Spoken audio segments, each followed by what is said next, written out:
Paranormal Dimensions is fortnightly on Mondays on the Paranormal UK Radio Network. Any opinions or comments made by any guest are their own, and they do not necessarily reflect any of the presenters or network's opinions. 150 feet or more from the initial, I should say, suspected impact point. Having a lift difficulty, we can't get the light all to work. At 244, we're at the far side of the the second farmer's field, and made sighting again about 110 degrees. This looks like it's clear out to the coast. It's right on the horizon. Moves about a bit and flashes from time to time. Still steady or red in color. Also, after negative readings in the solar field, we're picking up slight readings, 4 or 5 clicks now on the meter. 305, we see strange strobe-like flashes to the rather sporadic, but there's definitely something, some kind of phenomenon. 305 at about 10 degrees horizon directly north. We've got 2 strange objects, half moon shape, dancing about with colored lights on them. So 400 hours, one object still hovering over Woodbridge Base at about 5 to 10 degrees off the horizon.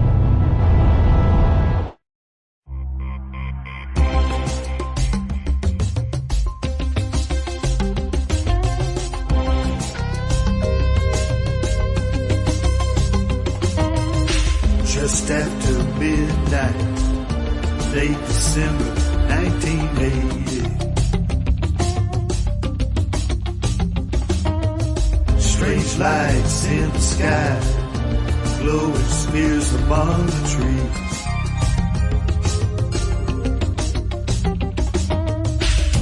The woods lit up like fire, electricity filled the air. All hell let loose in Rendlesham.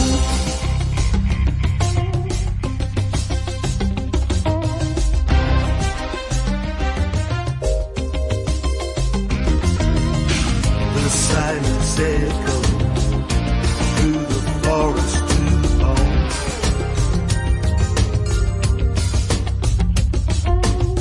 Unidentified aerial phenomena.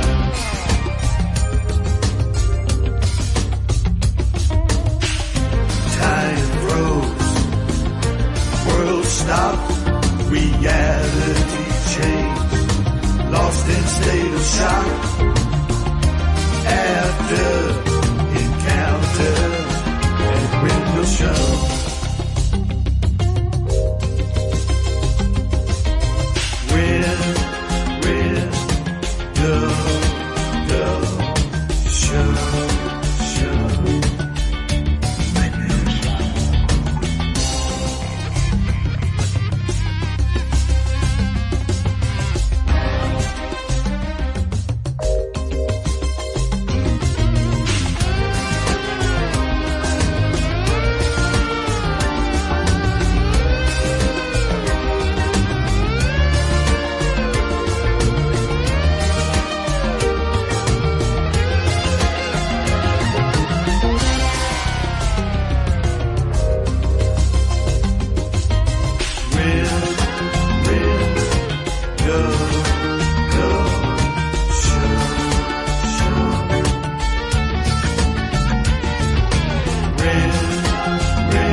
Hello everyone, this is Johnny Cobb, and you're listening to the Paranormal UK Radio Network, the UK's biggest paranormal radio network, and this is Paranormal Dimensions with David Young.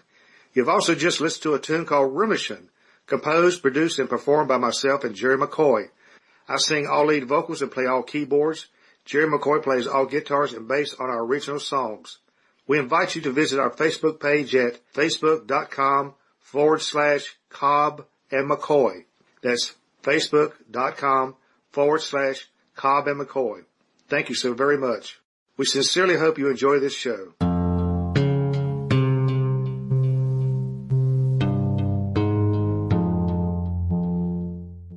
Hello and welcome to show number 140 of Paranormal Dimensions. Thank you for that introduction, Jerry. Very nice of you to send that track. Now, unfortunately, this is going to be the final episode of Paranormal Dimensions. After 140 shows, I think it's time to call it a day. This is going to be an amazing show, though. This is going to be featuring another prime witness of the Rendlesham Forest 1980 UFO incident. He actually accompanied Colonel Holt out into the field on the third night, on the third incident. And as you will hear, Monroe Nevels has quite a different story to the way Colonel Holt tells the story. And also some other characters may well pop up in the story too. If you're not very familiar with the Rendlesham Forest incident from 1980, I'll just give a little run through as to the main events. In December, it was actually around about Christmas time, December the 25th going into Boxing Day. An extraordinary series of UFO incidents took place in Rendlesham Forest in the UK, next to two United States Air Force bases, which is Bentwaters and Woodbridge in Suffolk. This was not some vague sighting of lights in the sky, but a controlled landing and takeoff. The UFO was tracked on military radar and left physical evidence at the landing site, including damaged and scorch marks on the trees, indentations in the frozen ground, and abnormally high levels of radiation. The UFO was seen by dozens of military witnesses, including the deputy base commander. The object fired light beams at some of the men and later into the weapons storage area, where some military personnel based there at the time alleged that nuclear weapons were kept. Okay, before we go into the main show, I'd just like to play a couple of short parts of the previous interviews I've done with Colonel Charles Holt and also Jim Penniston. Now, Jim was involved in the very first incident, which where the craft landed in the forest. I think I'd like to play these short segments so to give you quite an introduction after the little bit that I've read, so it'll give you more of an idea of what we're dealing with here and what has been said, and you'll get more of a picture of the event itself.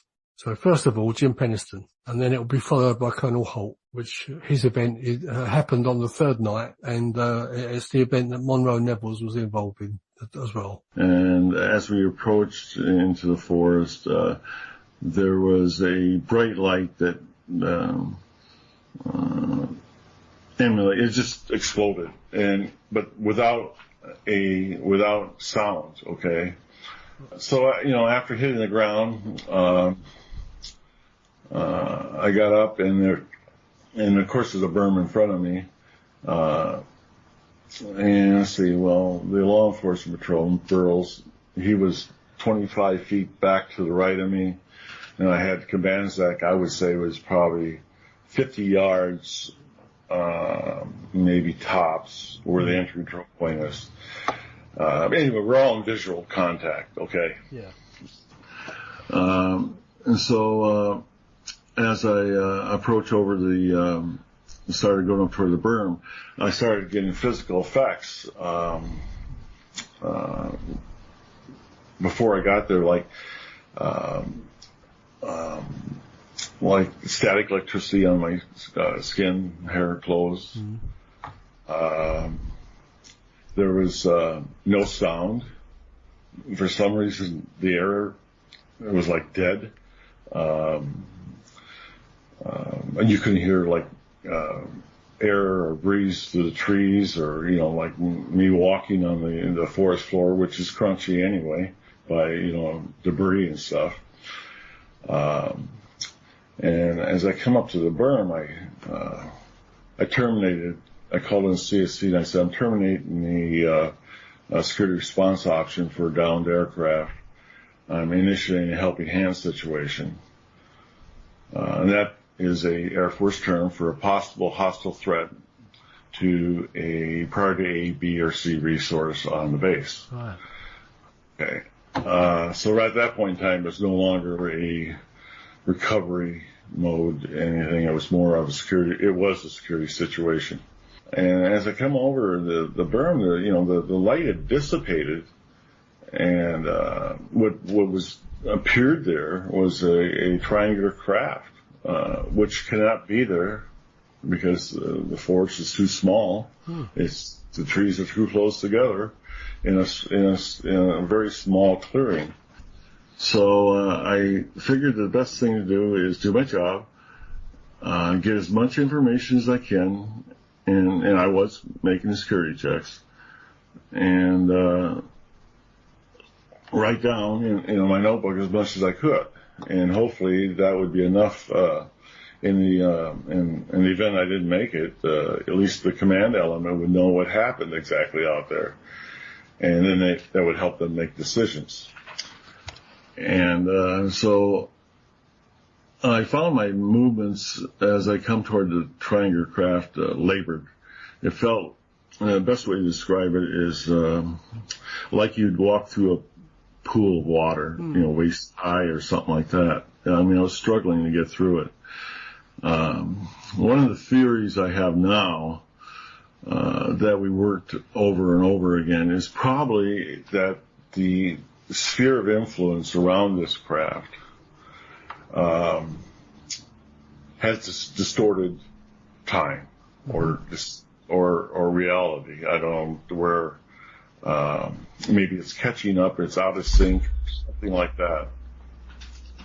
And so as close I got to the craft, no longer 8 feet away, I'm 4 feet away. I felt the restrictions of movement seemed to dissipate, and they had like gaudier colors running through the fabric of the skin of the craft, and they were slowing down throughout the craft, and finally they just stopped. And they just sort of faded away and dissipated. So all I had was a black craft. In my description, it was like black glass, because it was also, I will tell you about, touching it and the smoothness of it. But I did some immediate things. I didn't have no measuring devices out there, so I had to use what I had. I'm 6'2", and it was sitting above the ground somehow, and I guesstimated that somewhere between 6.5 to 7.5 feet high at the dorsal area of the craft. I paced off, and my stride's pretty good. I get like 3 feet for a stride, so I did 3 of them. That was 9 feet long, and that was equal on every side. At least it appeared that way. I had fascination. There was light coming out from underneath the craft yet, because I didn't even have to use a flashlight out there. And you know how dark that forest can be. Yeah. And so I was like looking underneath, and I couldn't see no landing gear. And I said, I wonder how this is supporting itself. And so, I pushed on it, and it was solid. It didn't even move 1 millimeter. It was that solid. But somehow it was fixed over the ground with this light technology that I still don't understand, because obviously we find out later it left impressions in the ground. And so I was pretty in awe, and then I had a mixture of emotions from fear to high anxiety to rationalizing it as I was going, and I said, well, I'm still here, so it's got to be benign, Yeah, so that was my thought. So I talked myself down from the panic. I did, and so I still continued to do the investigation. I was looking for obvious things with the craft itself. All aircraft every aircraft has this, and that is intake, exhaust ports, flaps, ailerons, things like that. It was void of all those things, which means it cannot fly, but was sitting there. Well, yeah, flying as the way we know it, yeah.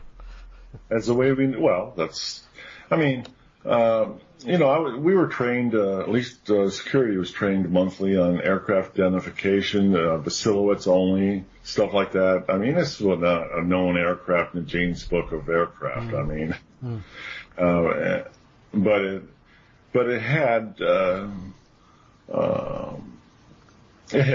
sort of human characteristics of it, yeah. I mean, it was triangular at the time. It had a dorsal area, which, at the rear of it, it did not have crew compartments. I looked for those.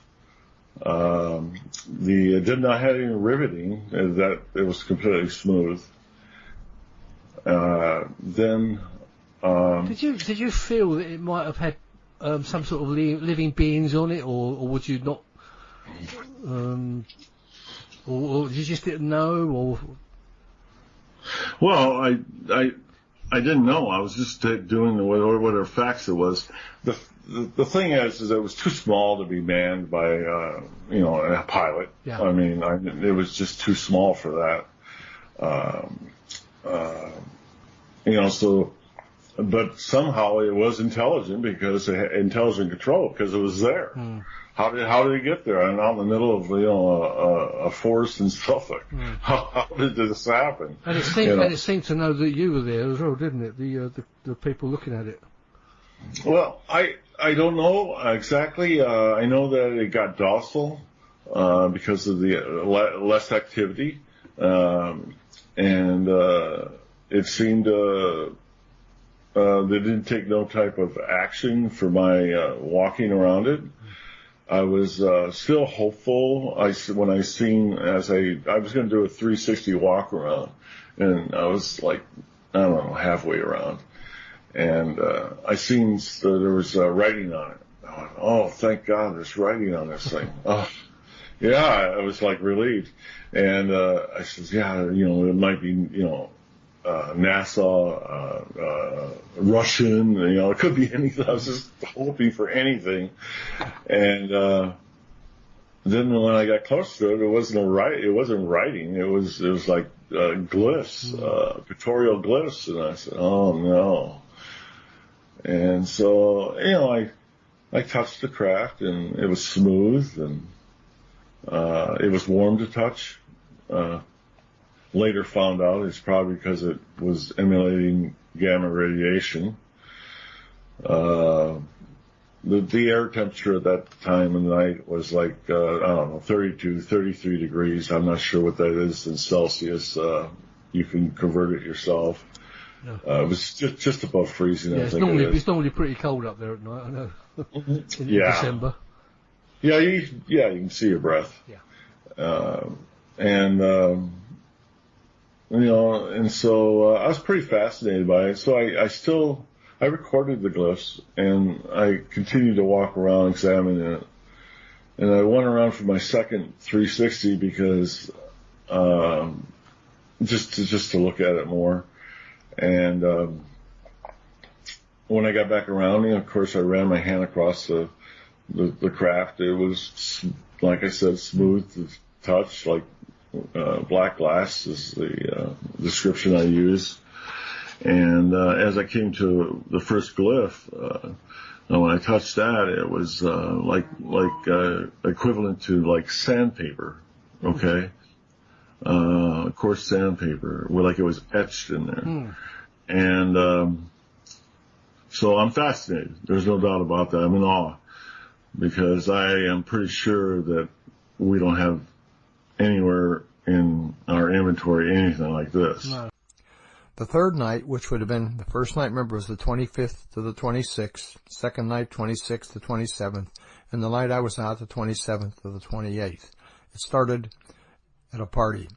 The combat support group, that's all the people, senior officers and all, even the junior officers that work for the combat support group, it's 42 or 43 of them.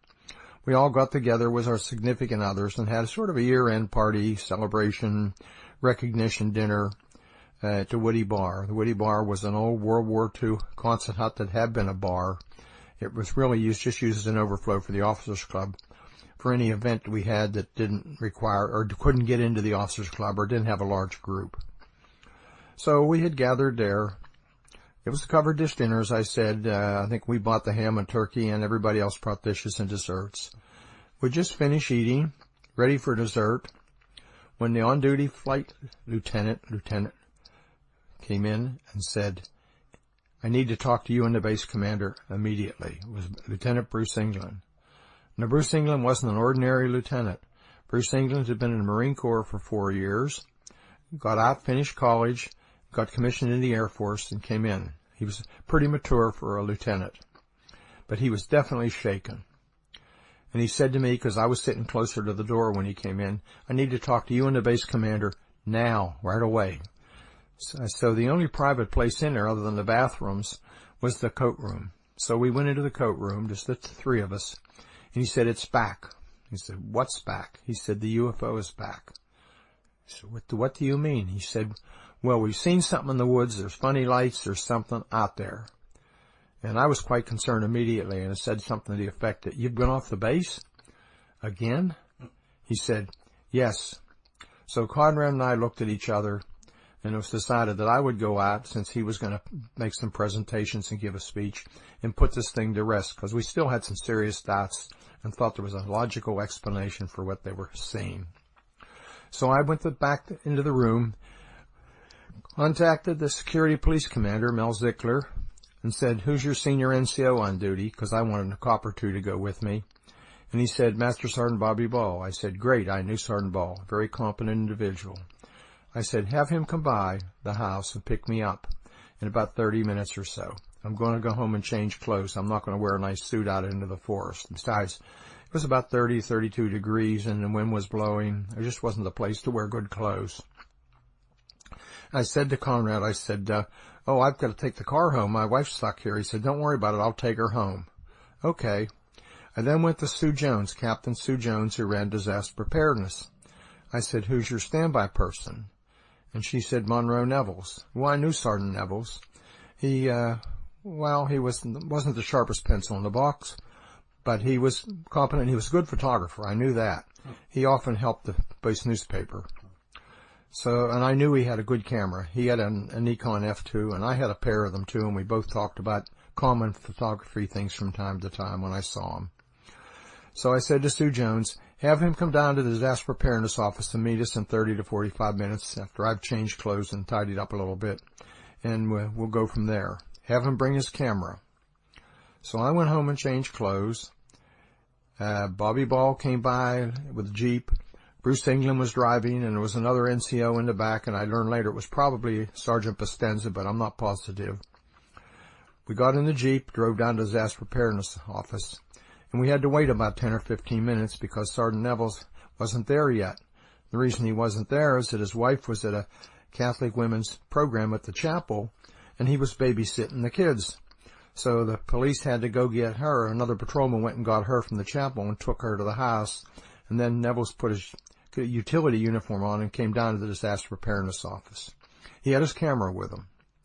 I said, "Let's take a Geiger counter along so we can show there's no radiation." So he got a pair of them out and got a source, we called it, and calibrated them and said, "Which one should I take?" And I said, "Your pick, I don't care." So he got the Geiger counter, and we all piled in the Jeep. It was pretty crowded. It was an open CJ5. Bruce England says, "Well, we're low on gas. We better stop at the gas station, the base gas station." So we stopped at the base gas station, and lo and behold, there's a couple of cops there with 6 passenger pickup trucks with light-alls behind them, and they're arguing with the fuel attendant. They're trying to tell him they won't run any gas, and he keeps telling them the gas is overflowing. Well, I kind of lost a little patience with him. So I said, "Come on, let's sort this out and get on." Well, they move on out. Apparently, they were going back out into the forest. We got gas. We crossed the base, went out the East Gate, drove down the East Gate Road to the Forest Service Road, turned right, up the road about 150 or 200 yards, turned down this rough trail.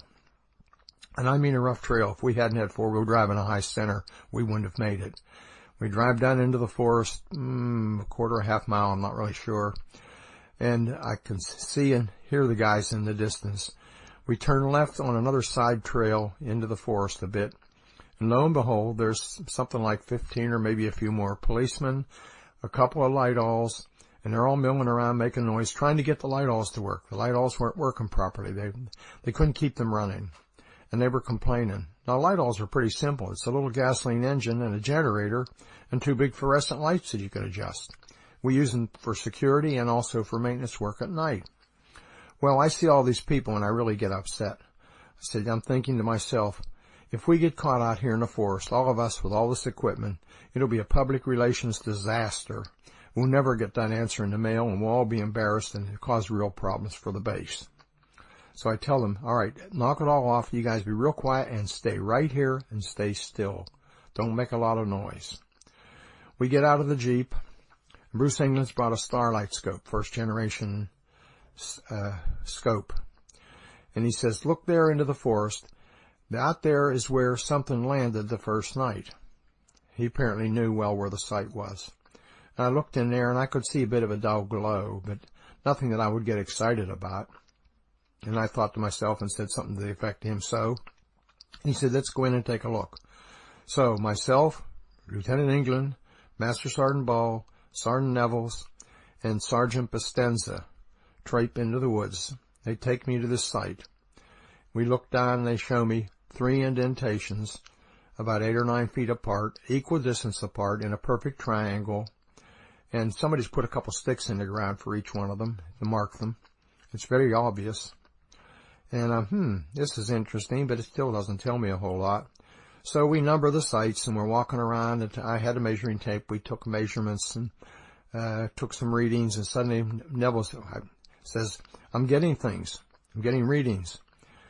The 3 indentations had higher than background radiation, and the center of the triangle formed by the 3 indentations was significantly higher. Well, this is impressive. Well, not enough to be dangerous, but certainly significant. So let's try something. Let's go over to the trees here, and we notice there's marks on the trees, rub mark or burn marks on the trees. And so I said, take a reading on the side of the tree toward the indentations and take one on the back and see if there's a difference. Lo and behold, there is.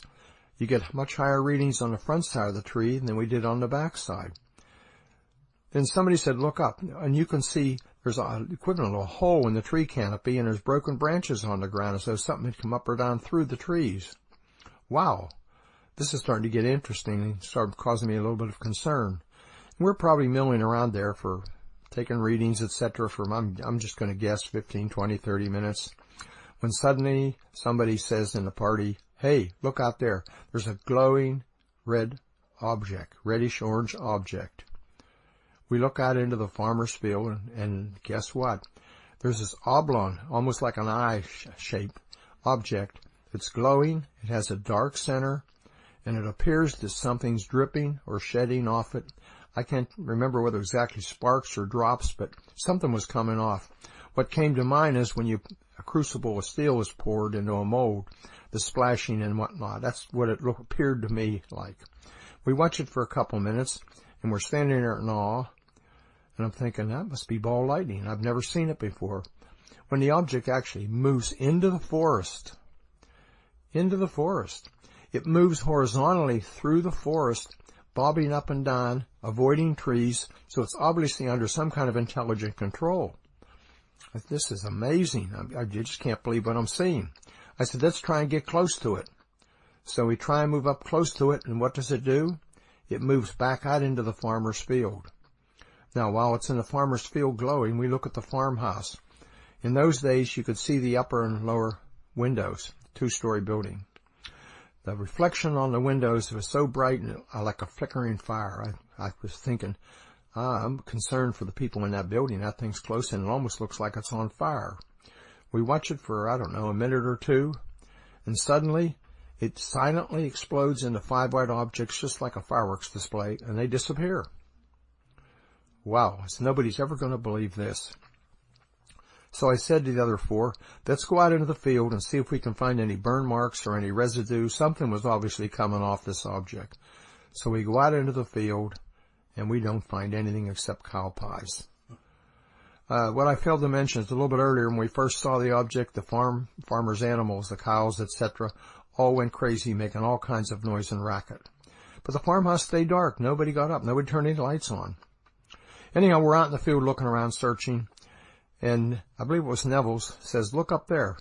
There's several what appears almost, first I thought they were stars, then I realized they were elliptical shape, and they have multiple lights on, and they're moving in synchronization together, almost as though they're doing a grid search or doing some kind of a special pattern. We watched them for several minutes, and from elliptical, they turn into full round, sort of like whatever was shining light on them moved to a different location and revealed the whole object. And they're moving around together in sync. Wow.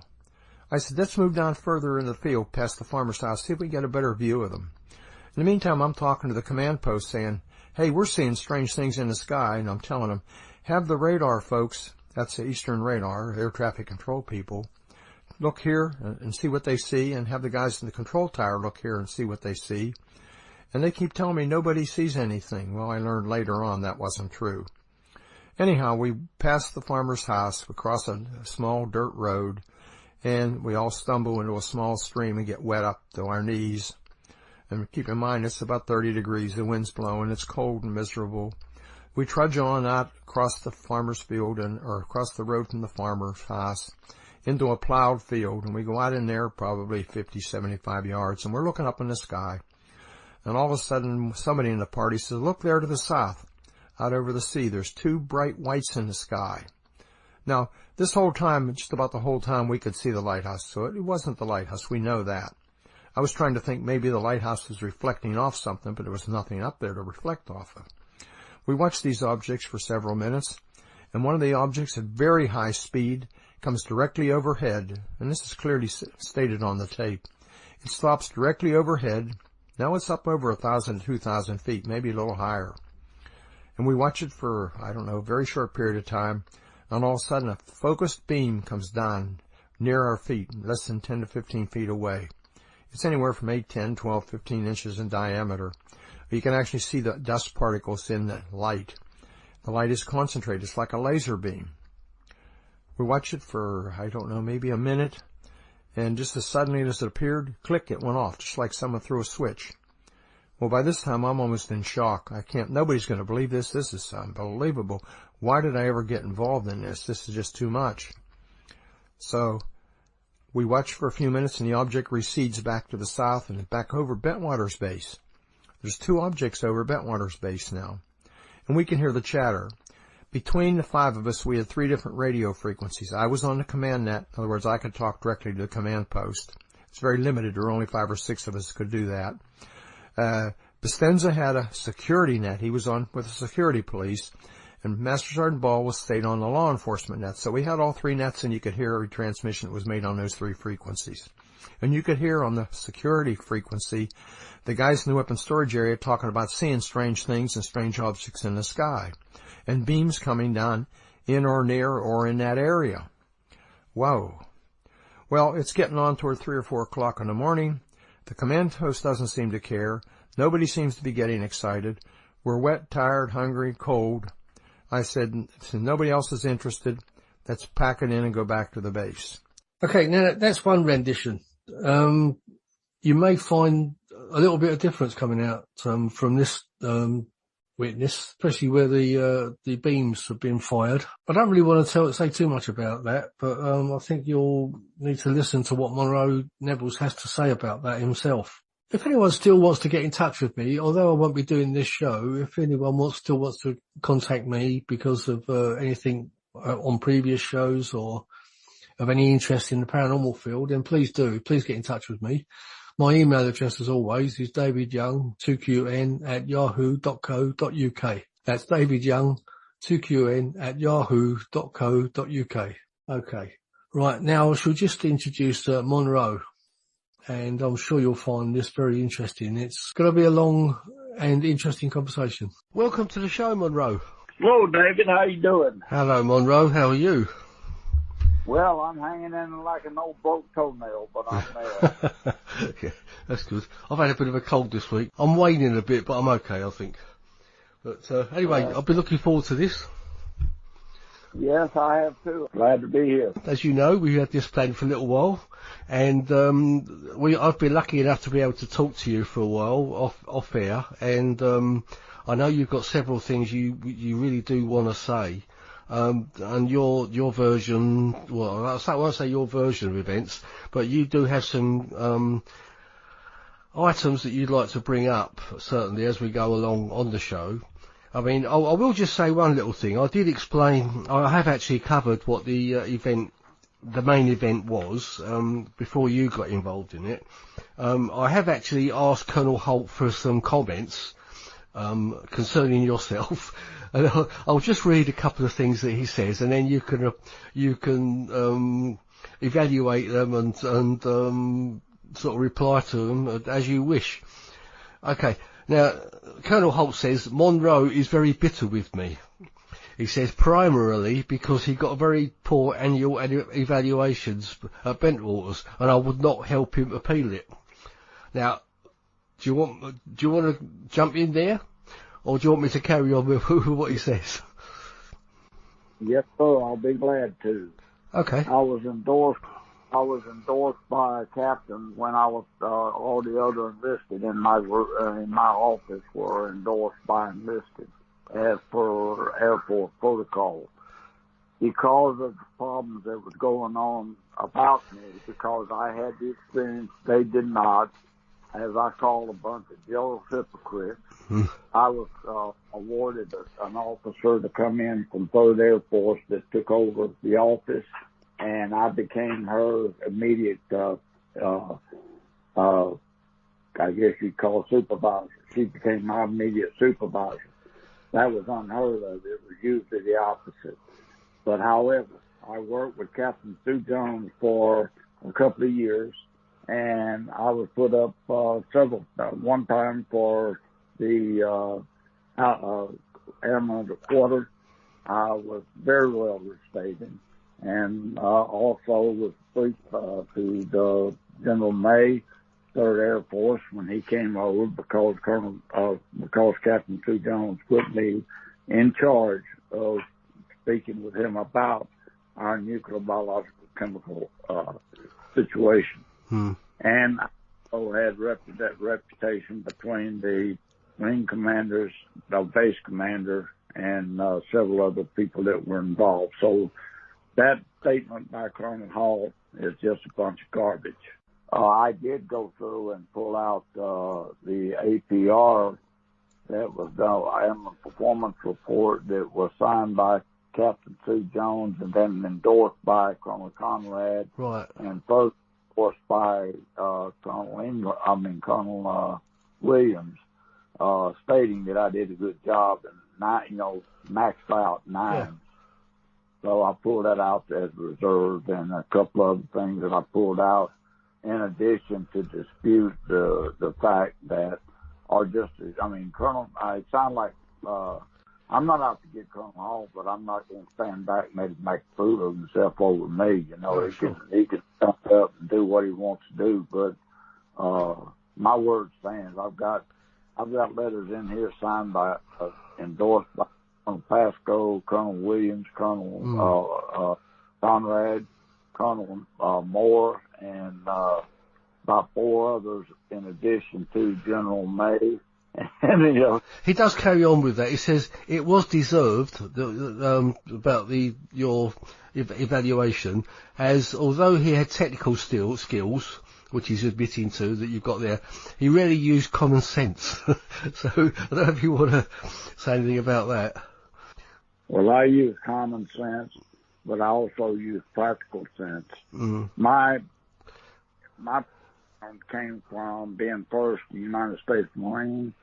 I was a helicopter mechanic, a helicopter structural mechanic, and did inspections on helicopters to keep them from crashing with the structural metal and things like that. Plus, I was selected by the Marine Commandant to go on embassy duty, handpicked, and I made rank from E1 to E5 in less than 2.5 years. Right. I made E1 to E4, which was private to corporal, in 13 months. So Hawk can say what he wants to. I don't care. Right. You see, I'm not in a test between he and I. I'm just here because Colonel Conrad chose me to go out there because he knew I was telling nothing but the truth and nothing but the truth. Yeah. He says 41 years later. Yeah. He does go on to say, every co-worker and even Sam Morgan, who replaced Conrad as base commander, consider him a loose cannon. I did not want him involved when we had a higher HQ inspection. Now that is wrong, because what happened was that I had Colonel Pascoe, I had Colonel Williams, who later become General Williams, I had Colonel Conrad, Colonel Morgan, and a couple other colonels that always listened to what I had to say, because I was straight, I was positive, and I was respectful. And they respected me because of my knowledge. So that's why I was chosen to go out there by Colonel Conrad in the first place. And I went out there with a statement from Lieutenant England himself that said, quote, Colonel Conrad has sent me out here to pick you up because he felt that you were the only one on base, the entire base, that he could trust that would come back and give him an honest answer and a logical answer with no hype. So that was why I was chosen. Yeah. Well, we'll come back to that a little bit later, because I think you've got a different version of events to what the known version of events is, or the accepted version of events. Also, he says here that you gave Jim Penniston comments about him that were so derogatory that they could not be used in this book. Is that true? That is not true. That's not true. All right, okay. Maybe if I told the truth and it hurt, he couldn't say it. Right, yeah. He says... Anything I've said can be repeated by anybody. Yeah. I know there's quite a lot in Jim's book, which we can cover a bit when we sort of start talking about the actual story itself. He says it's interesting that the 2 times we met for programs, he never said anything to me but compliments. So, I mean, have you got any comments about that? I sure do. I told him in California on 2 different occasions at Los Angeles, California, when we were filming the 2 British programs that we did, that he was wrong. That I told him first he was wrong, then he kept on. I said, no, you're a liar. I said, because I told you, or you came to me, I didn't come to you, and you did not go through Captain Jones, because he didn't even know I had a problem with babysitting, and I didn't have a problem with babysitting. And I told him later a couple other quotes, and then since I was saying the transcript of what was said about that, was that he came to went to the disaster preparedness office on a Saturday night at midnight to pick me up or to get me, or he called her. What officer or what commander would be working on a Saturday night at midnight in the first place? Unless they had something to do. And that was a total flat-out lie. It was not a mishap, it was a lie. Right. He did not. I guess we'll come back to something like that when we get into the story again. Okay. He says, he finishes this email by saying, people ask why I took him, which is meaning you. The answer is, why was the only one... Oh, he said you were the only one on call, and you had a camera, and I knew I could control him. Sort of like, when is a bad game a good game? Answer, when it's the only game in town. So basically, he's saying that you were the only one available to go out with him. Let me make a statement on that. No one controlled me. No one. I was my own man. Right. I stood for my own. I stood for my own, and I had a few problems with that. Yes, I sure did. But when the problems were ironed out, it turned out that the people that caused the problem got fired, and I remained strong, and that was how I got Captain Sue Jones as my boss. Right. And as far as him controlling me, no, sir, he did not. He could not. We talked, and we did. But I was respectful. It was yes, sir, no, sir, I followed orders. That's the only way he told me. Right. But as far as we're both out of the military, and he don't control anybody. Right. Not even him. No. Okay, well, I've covered sort of what these comments that he made in the email anyway. I mean, I don't know if you would like to go into how you became involved in the Rendlesham Forest UFO incident, from your perspective, because your perspective seems rather different to what Colonel Holtz's, and how you came to be going out into the woods to see what was going on, basically, to the way Colonel Holt describes it. Well, I got involved with about 3 p.m., 1500 on Saturday afternoon, December 27th, 1980. Lieutenant England came to my house over on Woodbridge. I lived in base housing, and I was there with my daughter, 3 years old, Elizabeth. And we were in the house, and he came up and knocked on the door, and I was kind of surprised to see a policeman coming to my door, security police, and especially an officer. So I thought someone in my family had passed away. That was usually the protocol. And it turns out that he asked me if anybody was in my house. And I said, yes, my daughter, 3-year-old Elizabeth, is in there. And he said, well, can she understand what I might be saying? And I said, well, I don't think so, but what about it?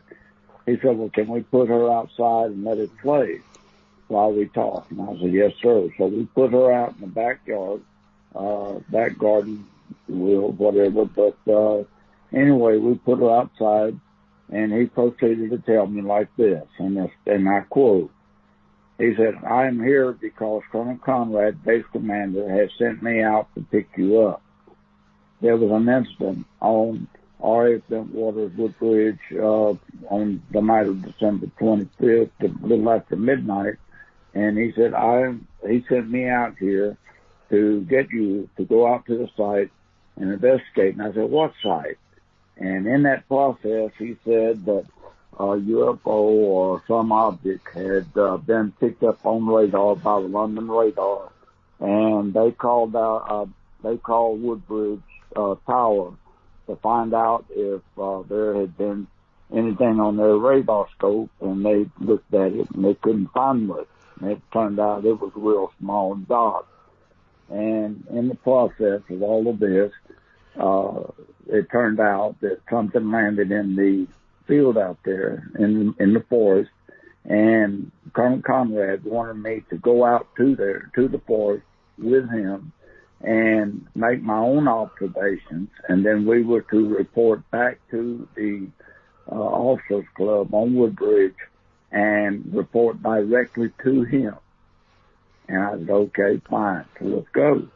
And he proceeded to tell me a little bit about what happened. Basically was that there was a story, where Pennington and Burroughs had been out and done their what they saw, and when it landed, supposedly that they were doing their investigation. They came back, turned it in, and subsequently had went back out again, I guess, to check it out.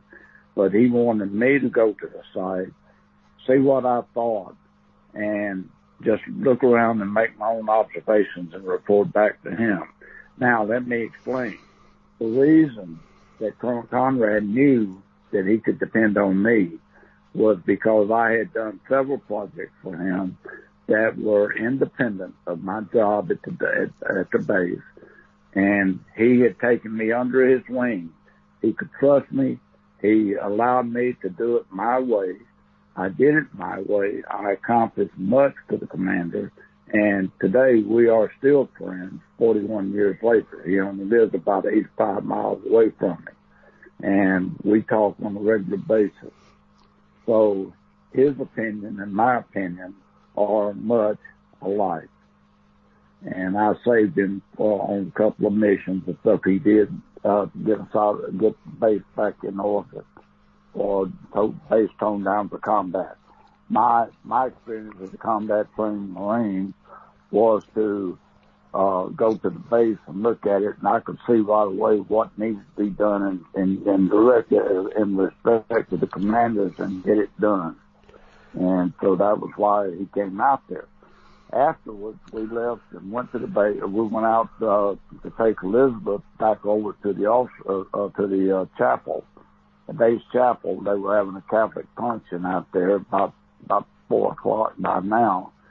And I dropped Elizabeth off, told my wife not to ask any questions, not to ever bring it up, that this was a top secret mission, to leave everything like it was.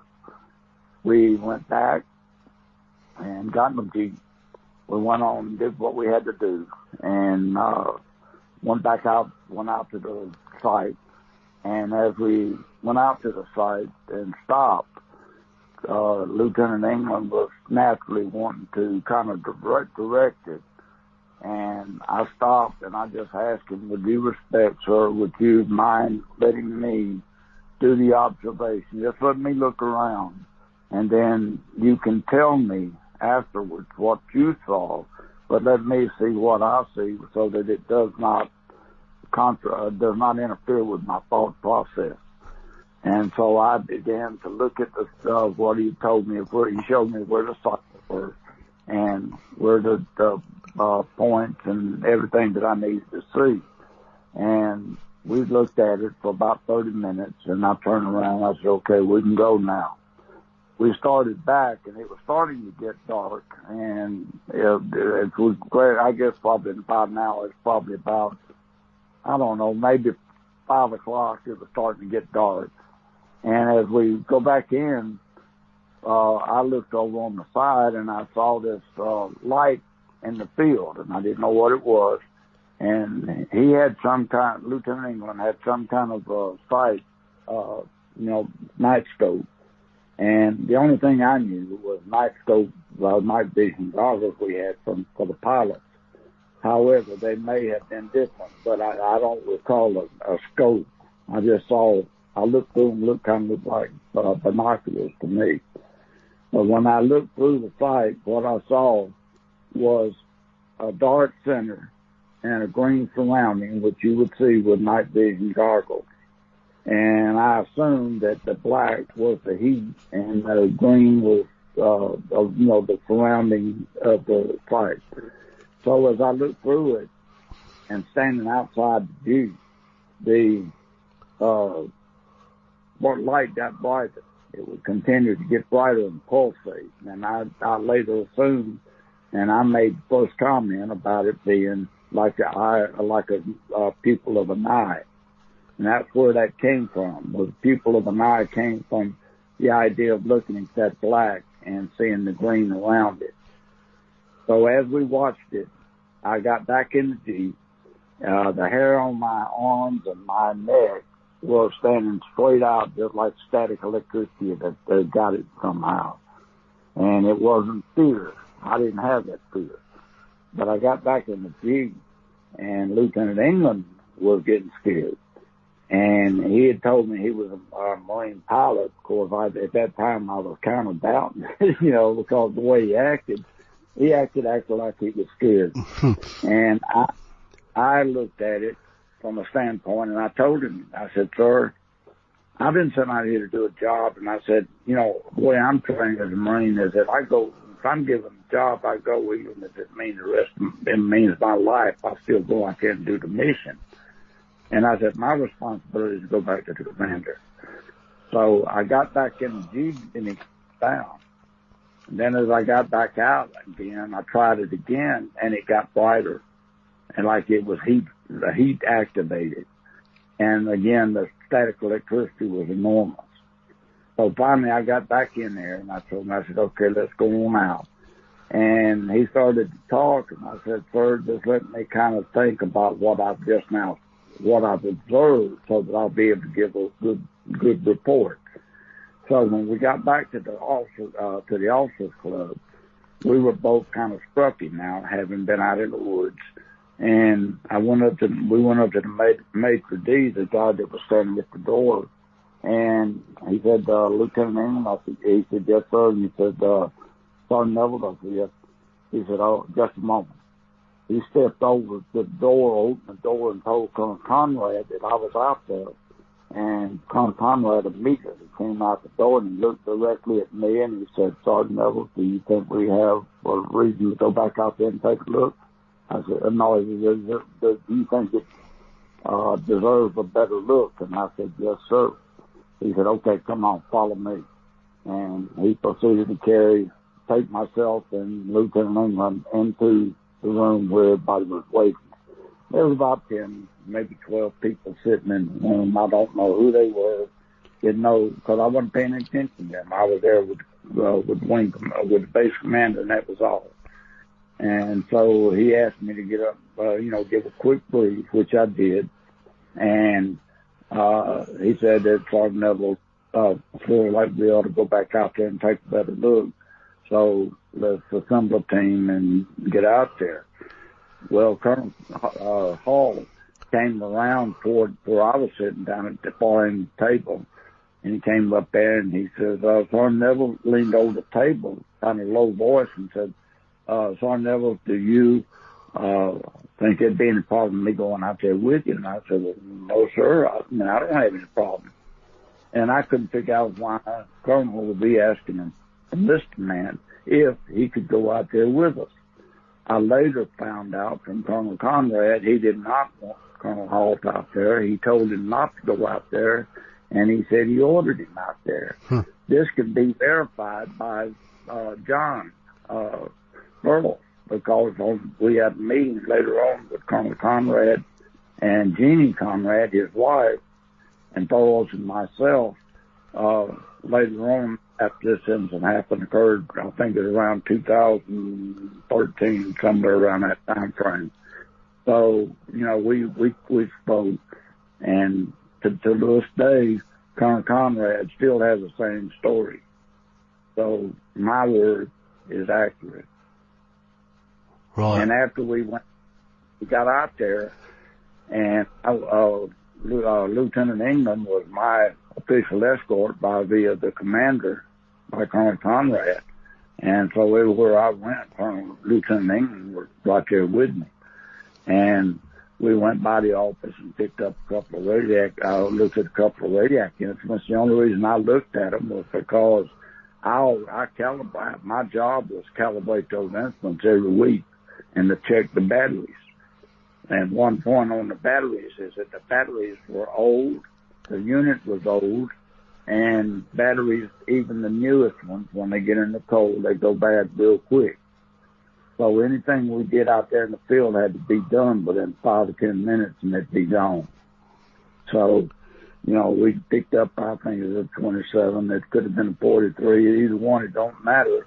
But I believe it was an ANPDR 27. I've got a couple of copies of them right here in my house now. And the only reason that I looked at them was not for I just wanted to see how easy it was to read the scale, the numbers on there, because they were wearing out. I mean, they're old. So this is in 80 and they were old. Now they're a lot older. So, but that's all we had back then. And so we had to rely on them, and they were not very reliable at the time. But we picked them up, and I had my camera with me because I always carried I had a Nikon F3, and I had a 105 lens on it with 2.8 aperture, and I figured I'd take it out there with me just in case, and had a flash. I didn't use it. But we went out to the field, and when we got out there, Colonel Hall, and some of the security police and stuff were standing around. They'd already gotten out there, and they were trying to assemble the light off and get everything ready. And they had problems with the light off. They're already problematic anyway in the cold. Again, battery and gas operated, but also because of the static difference in the air. I think that might have been causing some of the problems as well. Well, when we got out there and got everything going, I took some residual radiation readings around on the ground outside of the area just to compare them when I got in there to take the real readings. I got in there and they were very low. When I got there and we went to the tripod points, triangular shaped pads, best I can remember. And I started trying to take readings inside the pads in the indentations. And I'd like to make a comment on the way the pads, way the landing site was. It was kind of hilly with little bumps and grinds and hills on the ground. And no leg was the same distance. They were, in other words, you got a short, medium, and a long leg sitting there to equalize the craft that was there. And so I took that into consideration. They looked like they were equal weight on each one. I heard a comment from Lieutenant England, I think it was, that had told me that the Forestry Service did a densitometer reading of those inside steps and found that the ground was equally compacted all the way around, all three of the same one, which would indicate that it was level, but the feet had come down and supported the weight. Now that was my observation. So then we proceeded to do that, and I was getting a little reading in gamma, but I wasn't getting much. Gamma radiation is that much like it's like an X-ray. It'll go right through you. And had we gotten any reading off of that with gamma, I would have immediately had everybody get out of the area right away. But it was not sufficient enough to even fool with, one or two little clicks here and there, and that was it. And we moved over toward some of the other areas. And the problem I had was that Lieutenant England was looking over my shoulder, and Sergeant Ball was looking over his shoulder, and Colonel Hall was trying to look over their shoulders. And between the three of us, all four of us were getting, actually, I think sometimes each other's way. And I was trying to concentrate. That's all I was doing, not to concentrate on anything else but what I was trying to accomplish. And after we did that for a little while, we got some reading. It'd get up a little bit, but not much. I was still using the gamma meter. And Monroe suggested that maybe I should try beta. So I tried beta, put the headphones on. Nobody could hear any clicks because it was coming through the headphones. And I was relating what was coming through, and we started getting a few clicks here, a little bit higher there, and a little bit higher, so I knew I was picking up something. And we got up to the trees. Colonel Halt, I think it was Lieutenant England, said something about burns on the trees, and I got up there and started looking around there, and all of a sudden the instrument started clicking loud. It started getting bigger and bigger. So as we took, I started taking the readings, and it blew it off the half on the 0.5 scale. It blew it all the way over to the other side. So I went up to the next scale, which was the 5 scale, and I started taking readings on that, and it was still clicking pretty high, and it got up to as high as 7 ranking on that. The way it was, you had a half scale, then you had the 5 scale, then you had the 50 scale, and then you had the 500 scale. And you always started from the top, went down 500, 50, 5.5. And then at the 0.5 pegged out, you went up one click to the next one to the 5 scale. And that was where we stopped with a 7 milliranking reading. That was later verified by scientists in Alabama that came out here to verify with a calibrated RF instrument, and she verified what I had to say that was accurate. So we got that clear. And one of the questions that was asked was about radiation levels. Was it dangerous? No, it was not. There was not enough radiation. The only way beta radiation can hurt you is if you either have a wound on your skin and the beta radiation gets into that, it will burn. if it gets in your lungs and it gets in your body and on the internal organs, it can cause some problem with burning and irritation of those organs. Other than that, not a whole lot of damage can be done with it. Yeah. It's a short fire, so it doesn't last long. Yeah, I think that's one of the questions that came up that I think I've sort of answered you a couple of questions from people, which we could probably deal with at the end of this show. I think that one was actually raised by Nick Pope. Yes, that Nick Pope. I think he mentioned something about the effects of the radiation. So perhaps we'll come back to that towards the end. But I think you've got some sort of issues with the Colonel Holt's tape as well, haven't you? The one issue is that Colonel Holt had a micro cassette recorder. This had tape on it, recording tape. And back then, our maximum was about 15 minutes. Sometimes you could find it 20, mostly 15. He did not know how much room he had on that tape left because he used that microcassette recorder to go around and make notes around the base and take it back to his secretary. He did not know how much was on there. He did not know how long we were going to be out there, so he would take a reading, maybe make a 5 or 10 word comment and stop. And then he'd start back again and start, all the way through. And so that's the maximum size. And then it turned out it was a 26 minute tape, longer tape. I believe that there were things that were added on to that because they were not in the original tape that I know about. And, I had issue with that all along and mentioned it to him. I see. But, it's, I understand that he had made a copy and then a copy and then a copy. Well, I don't know if anything was added. I'm not going to say yeah or nay. I'm just going to tell you that a lot of the things you've heard are not accurate what had really happened. And I'll stand by that. Because I think Colonel Holt said his tape machine got stolen at some point at some meeting that he had in the States.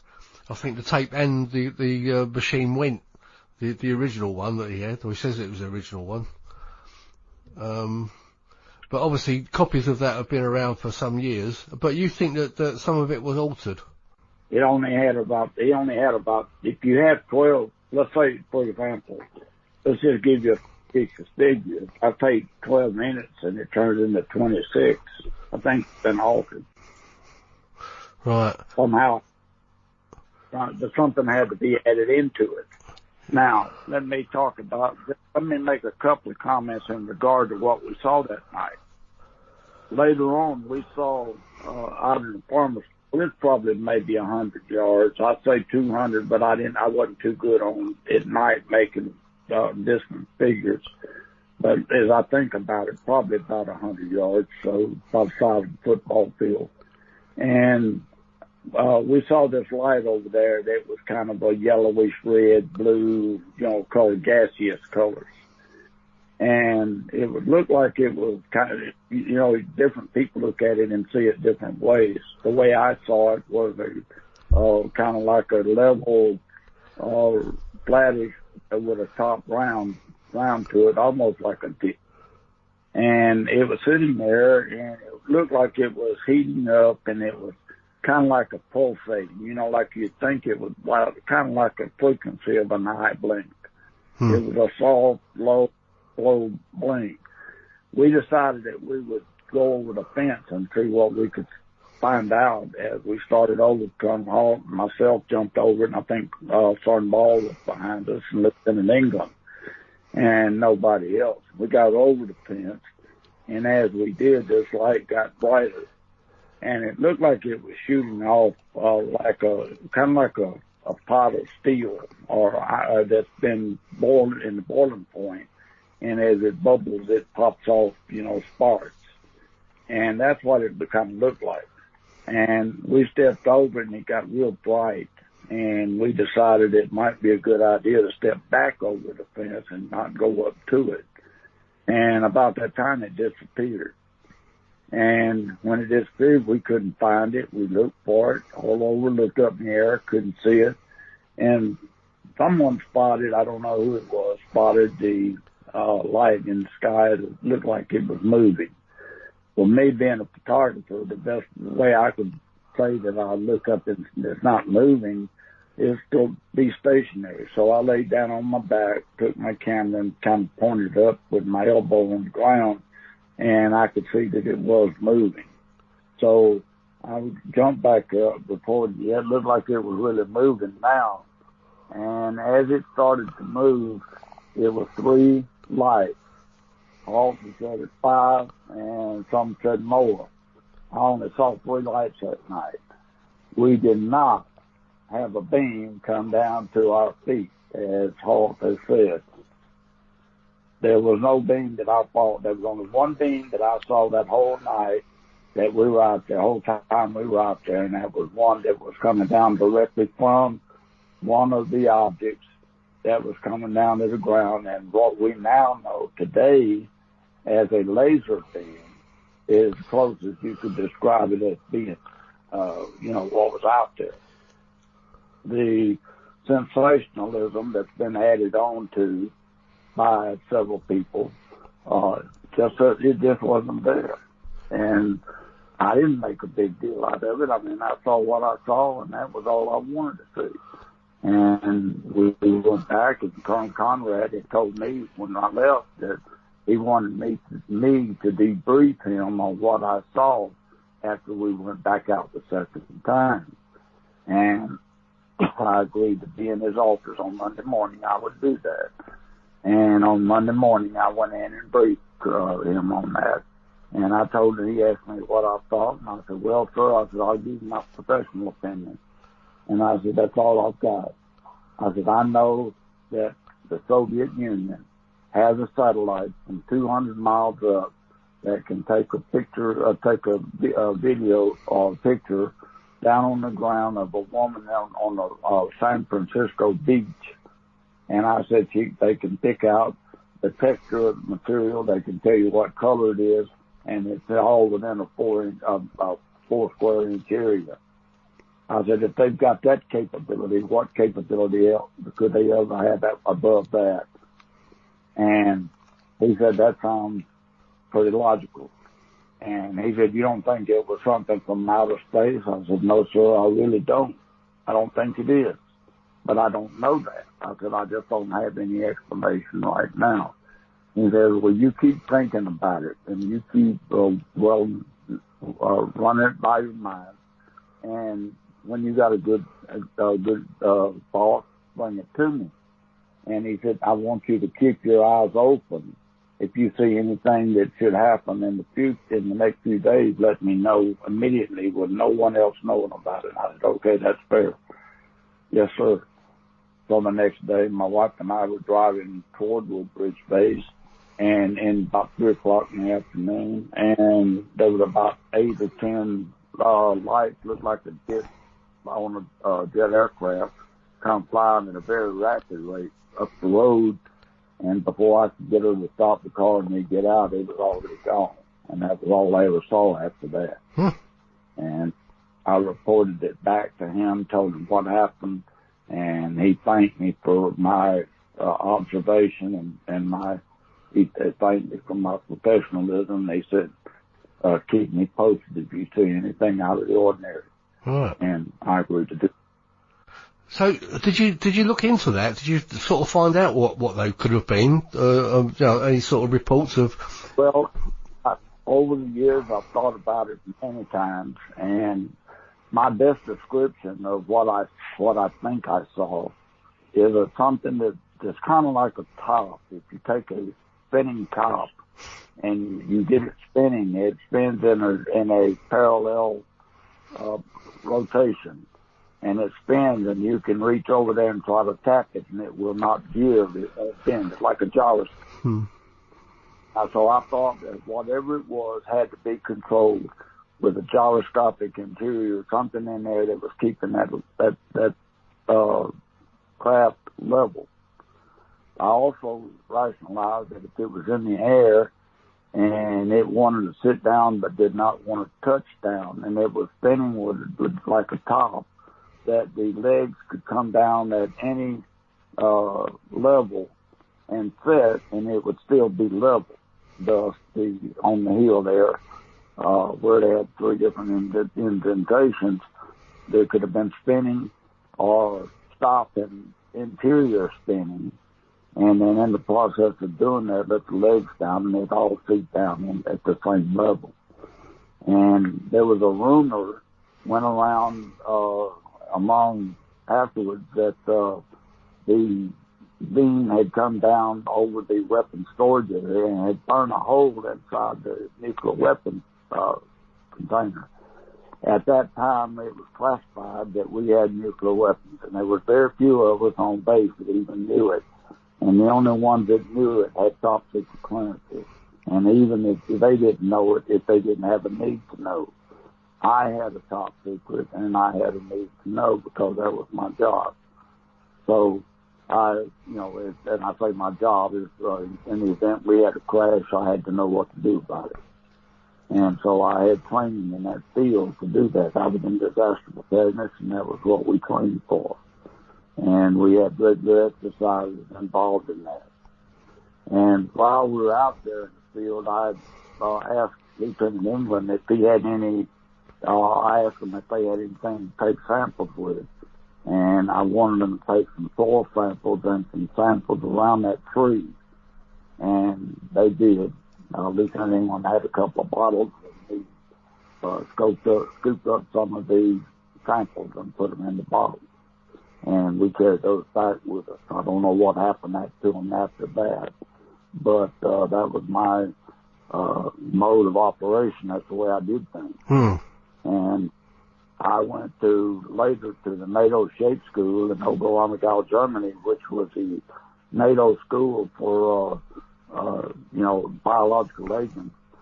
And it was determined I was the only person in NATO that had a biological sampling kit in my office on my desk, by my desk, that I had put together.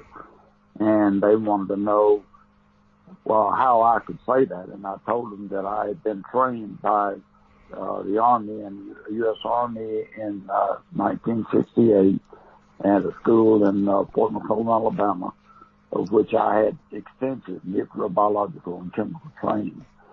And that was what launched my major launch of my career in that field. So I had an extensive background that none of the other people out there had. And I've been through about 9 different schools, having graduated from, in 1982, I graduated from Nuclear Operations School, Air Force, in Albuquerque, New Mexico, as outstanding honor graduate. So I know what I'm talking about.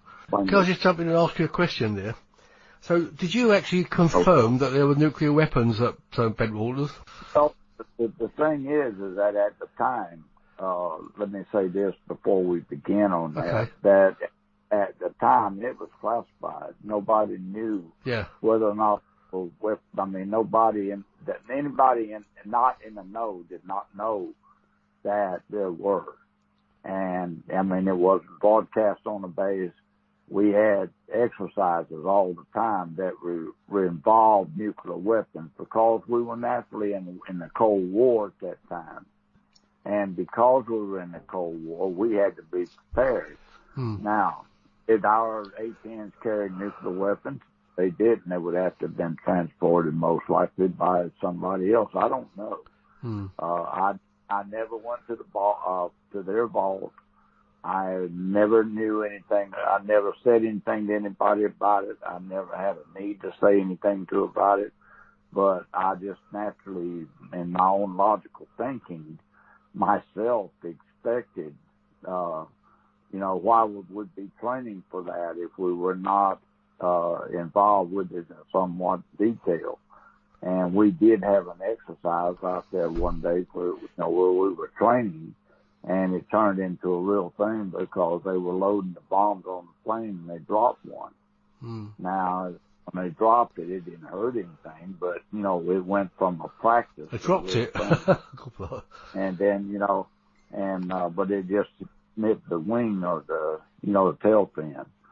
And, that's why, because it touched the ground, we had to classify it as a drop. and go from there. But it went into an instant detail where we had to go in just like we were doing a real thing, and we were doing a real thing, and just making sure that they didn't get out any further.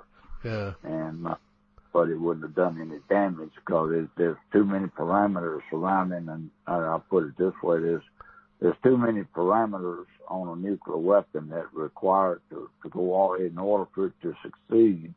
It all has to fire simultaneously, and it's just parts of it. All you got is you got a loud bang and the bombs that are loaded into it, the impact in there.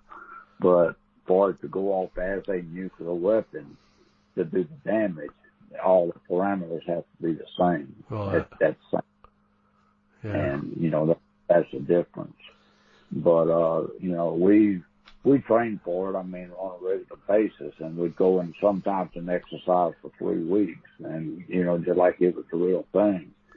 And Colonel Conrad, the wing commander, always wanted me in the command post because I knew what I was talking about. So that's where I was looking. The disparity that comes from all of this is when you got a bunch of people in the office that are below or your rank or maybe one step higher, and their butt's made out of gold and yours is solid. And they didn't like it because every time a briefing was done, whether it be to Colonel Conrad, if it was done to Colonel Williams, if it was done to General Williams, if it was done to General May, if it was done to 2 or 3 other generals, the one that Captain Jones called in was always called in me because I was the one that had the experience. I had the knowledge. So, and I could talk professionally without hee-hawing around. And the others naturally would get jealous within the office. So when I left Bentwaters, I had been carrying 8s and 9s on my performance.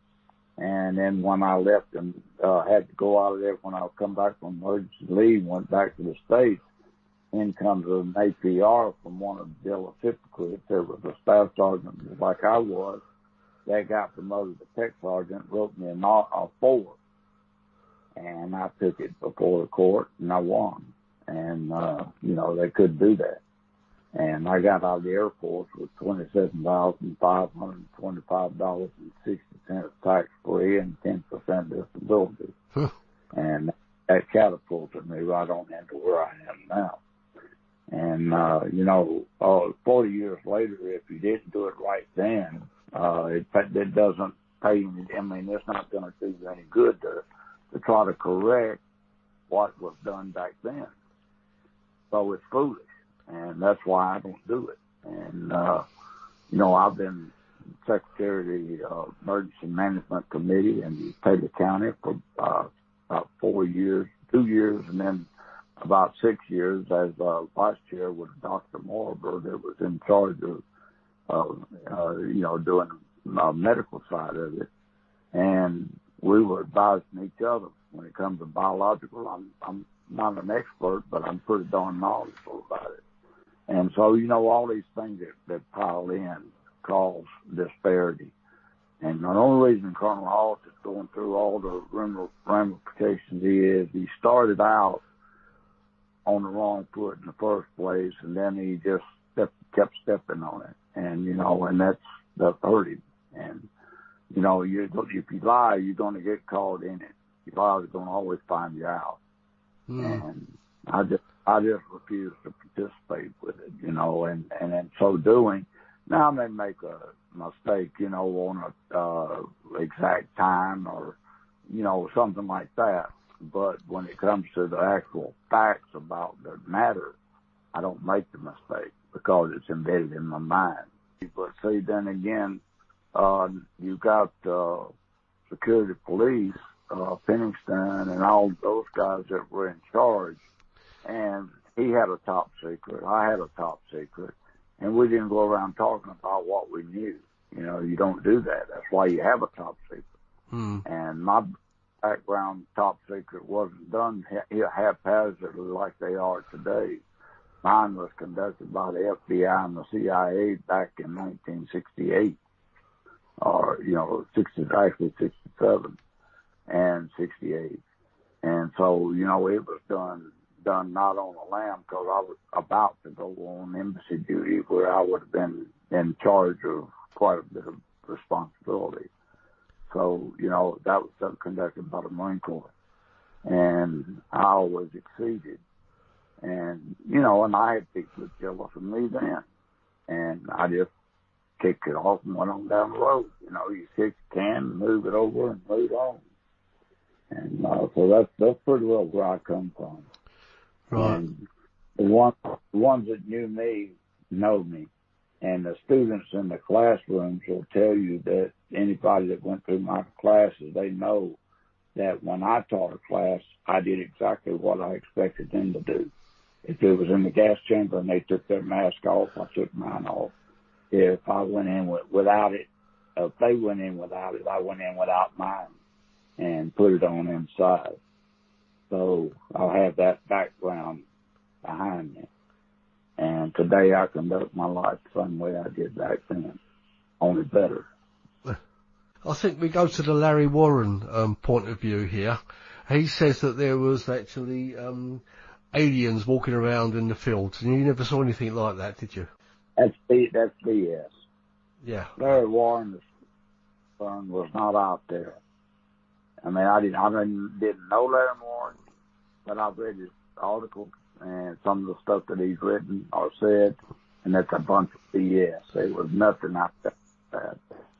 And you see, back years ago when, in 1935, I believe it was, when Orson Welles wrote The War of the Worlds, they had so much problem with that because people were committing suicide and everything, and all it was fictional for Halloween. But the people their minds could not comprehend that.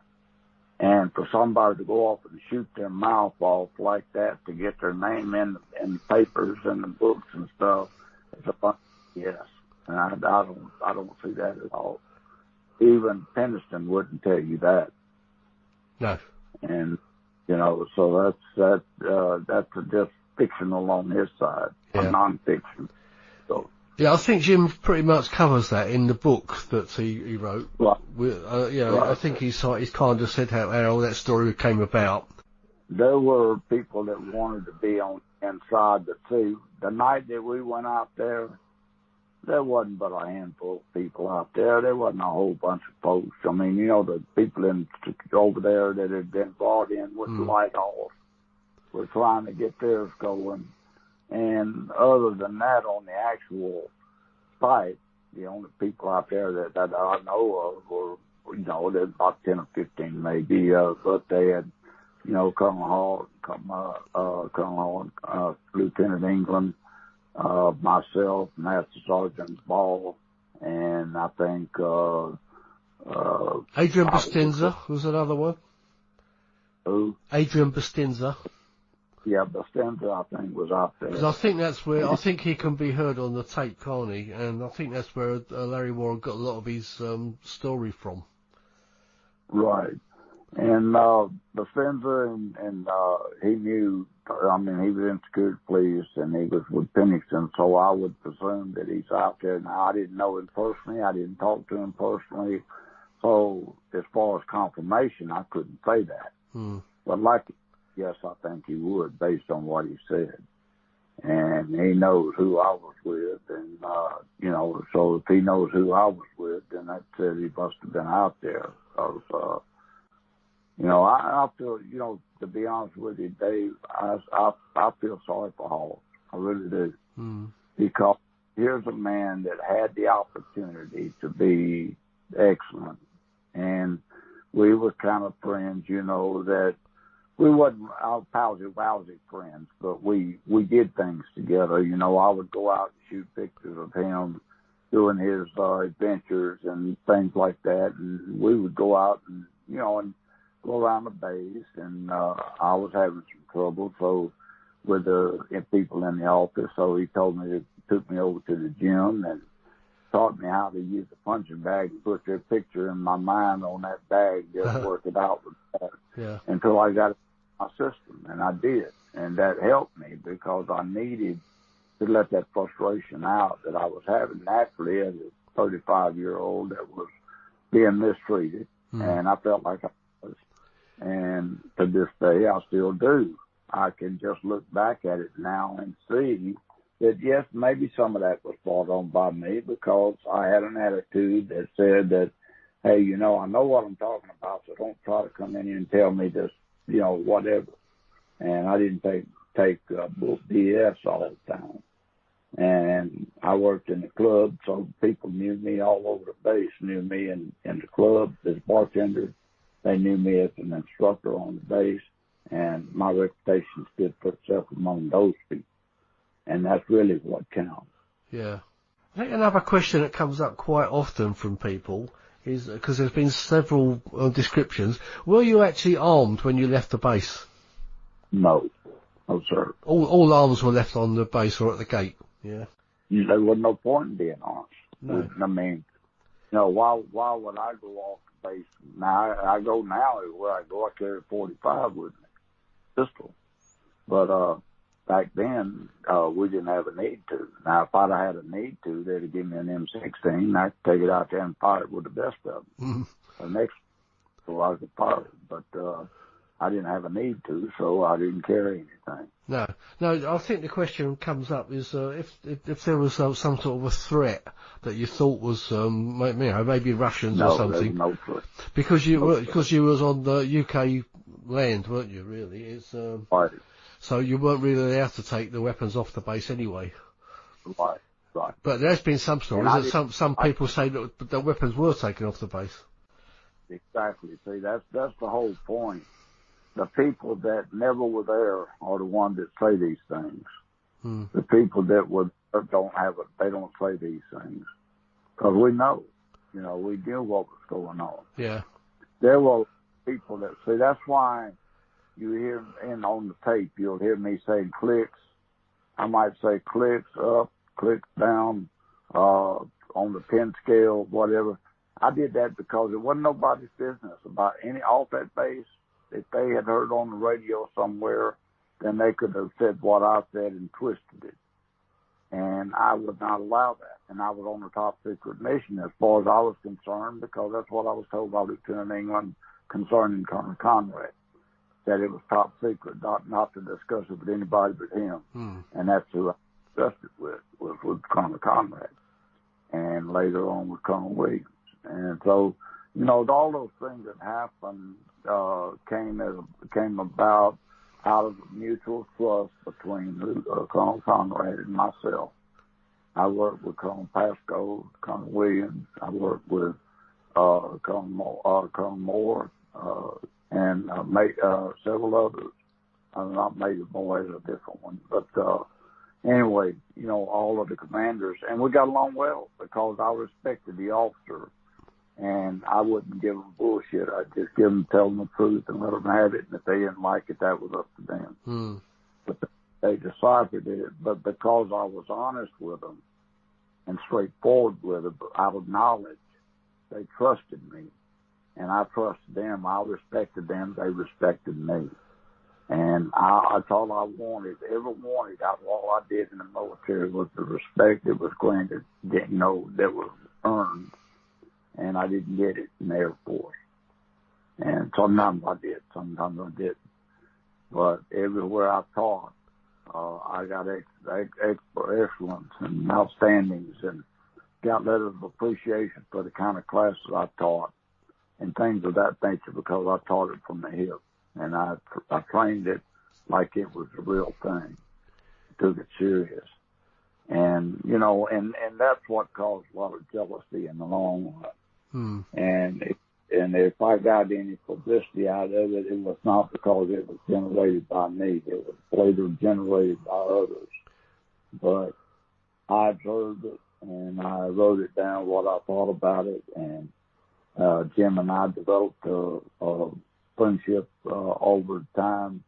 And, as what we saw, if we were able to tell the truth and leave it up to the general to make their decision. I know over the years you've not said too much. I think really the most of what I've seen that you've said is in Jim's book, really.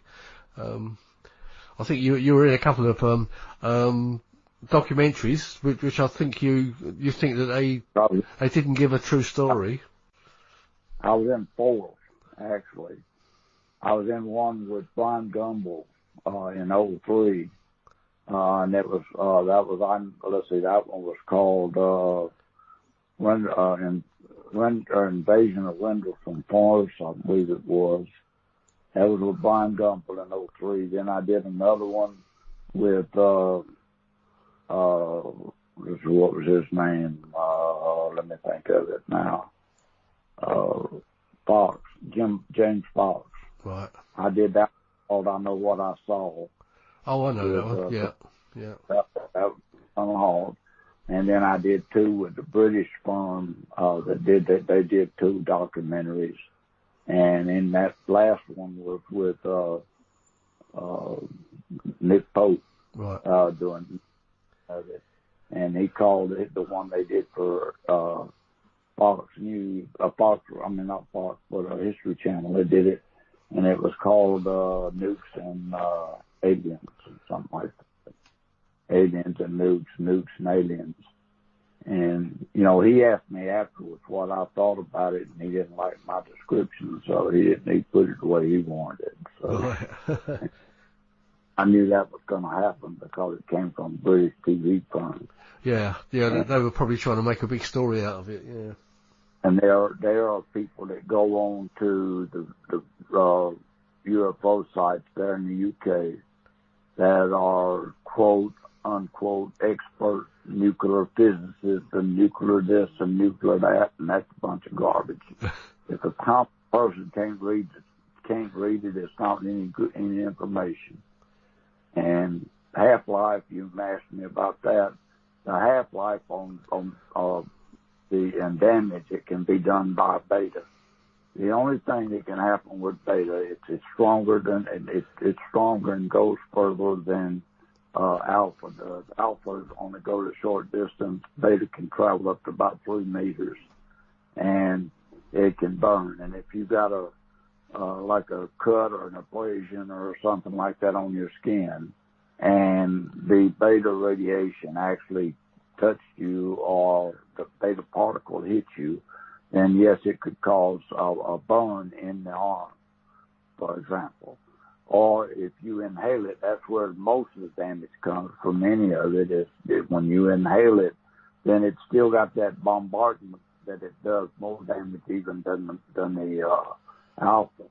Alpha, if you take that and swallow it, let's say, for example, you inhaled alpha particles, it'll do some damage inside your body.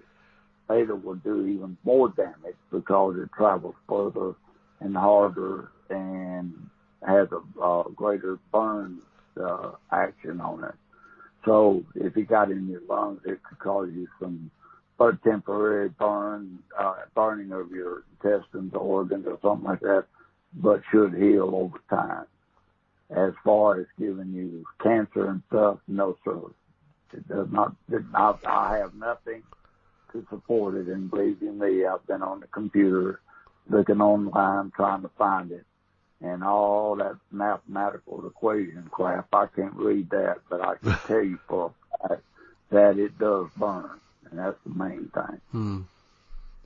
And it's like chemicals. You throw off a chemical, I can tell you immediately what it'll do to you. I can tell you what biological can do to you. And 2 days after this thing with the new one, I knew exactly where it came from, what it was all about.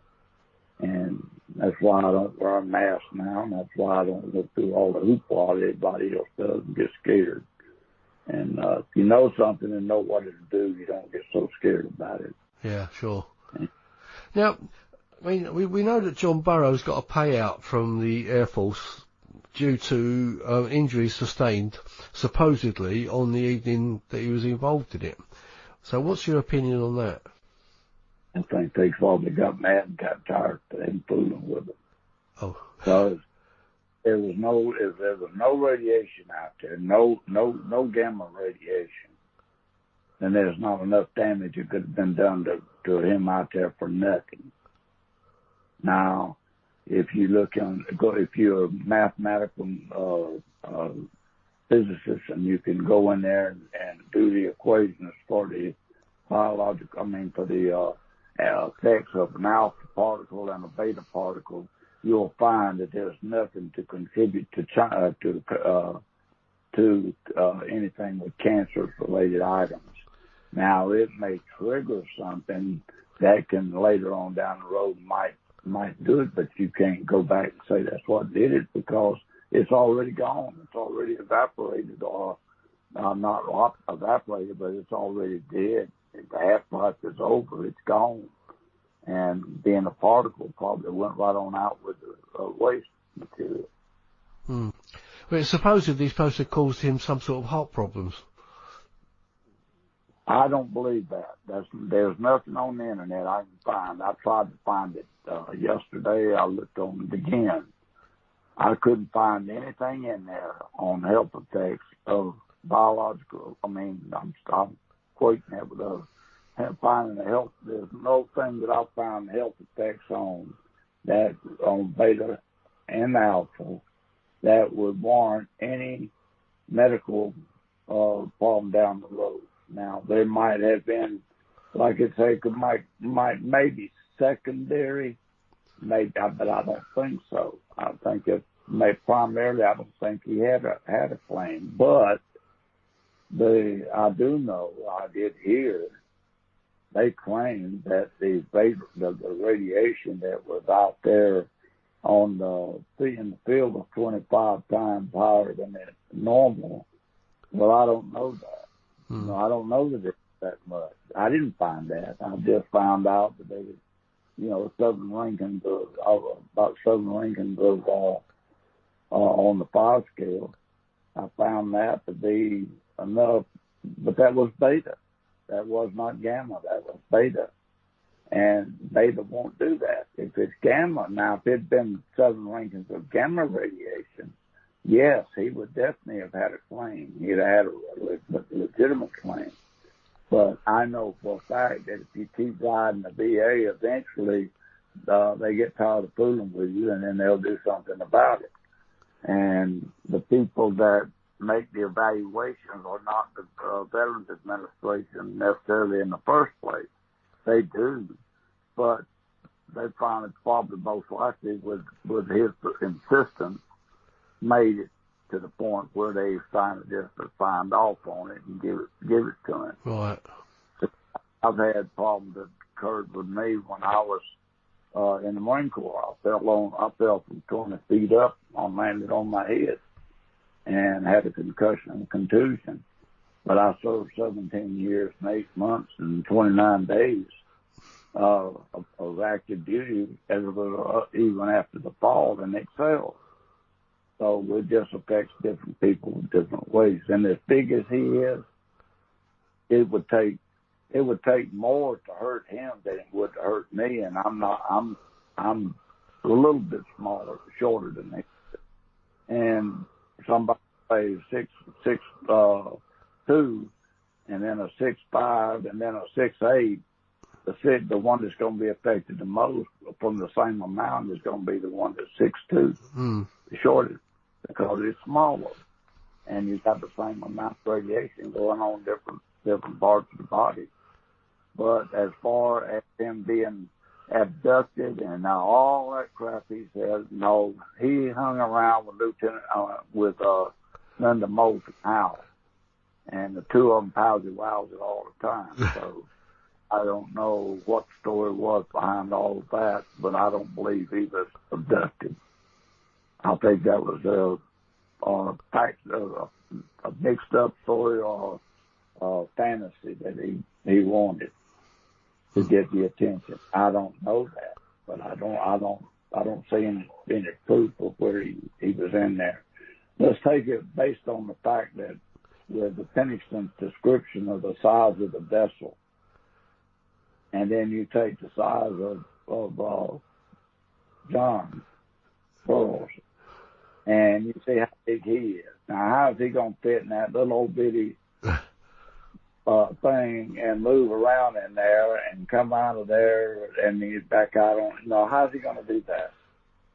They'd have to squeeze him down to a peanut size and put him in there, and then he'd have to be shrunk back out like a Star Wars. Well, maybe that's what they did. Yeah, maybe that is. I don't know, but I don't believe it. At least, it's not even a believable story.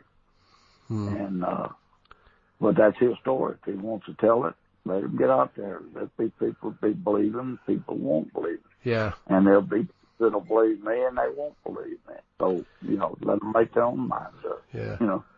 Well, something that strikes me is if John got a payout for being affected by the radiation or whatever, shouldn't Jim have done the same thing?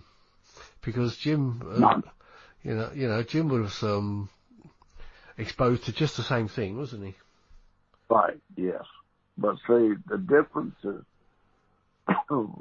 you got. Let's say that Burroughs, Jim, and I all filed our claim. Burroughs lives in Mexico, I think. I don't know where he lives in now. And Jim lives up where he lives in Michigan, I think, or Missouri, somewhere up in there. Anyway, he lives up there, and then I live in Texas. I think Jim lives in Illinois, I think. Illinois, that's right, Illinois. So you go in and you take that into consideration. Well, Jim files his in Illinois, Burroughs files his where he lives, and I file mine in Texas. I think John's in Sedona, isn't he? Yeah. Right. They don't go to the same place. They go to different areas of the VA. Mm. And so my evaluator might look at it and say, yes, I can believe this. The next one comes up and says, no, I don't believe it. The next one comes up and says, maybe. Yeah. And I've got spinal problems. And my spinal problems developed over a period of years. But it took 20 years to get to the point where I needed it. And, and then by the time I got there, it was too late to do anything about it. But I've had 9 spinal surgeries, and I still get up and move around, still drive a chair, and I got a rough wheelchair. Now I got my band. And if I ever learn how to get my chair in and out of there every time, right on time, I'll be all right. But, it's the perception. And, you can tell a lie, and if you tell it enough times, people will eventually start to believe it. Mm. And sometimes they'll believe a lie faster than they'll believe the truth. Of course. That's what happened with the Larry Warren story, wasn't it? It was bandied about so much. And obviously that's why the Rendlesham Forest incident really became what it is, because of really Larry Warren making such a big deal of it. And, he's probably out in the bar somewhere, and fictionalized on everything. Mm. But, I don't, and I have not pursued this over the years. Anytime that anybody's ever contacted me, it's been them contacting me and not the opposite. But Gary told Pendleton and I, when we were on the Skype program, he said that I was the most consistent of all of the people that he had interviewed and seen on the internet and all the others, that I was the most consistent. And I made the comment that if you tell the lie from the start, then you don't have to worry about it anytime in the future. Hmm. Well, I was talking to Colonel Conrad last week, week before last, and no, it was last week, last Monday I talked to him, and he's recovering from cancer right now. And I told him, what I had said about that, and he said, that's one thing Colonel Williams taught him. He said, Williams pulled him aside one day and said, if you'll tell the story up front, you won't have to worry about what comes afterwards. And I said, well, that's kind of what he told me. I said, I've improvised a little bit, but I said, I had a good friend that told me one time that he said, no, you can lie to other people, but the one thing you never want to do is lie to yourself. And if I stood up sit in here tonight and I tell you a lie that's going to haunt me. It's going to bug me because I'm a Christian. I don't want to tell a lie. And I will avoid a lie. And if I don't know it, I'll be the first to say, hey, I don't know what it is. But I can hypothetically say that, yes, it could be. But Linda Moulton House with John tried to get me to say that it was an extraterrestrial being. And I told her, I said, I can't say that. I will not say that. Well, it had to be extraterrestrial.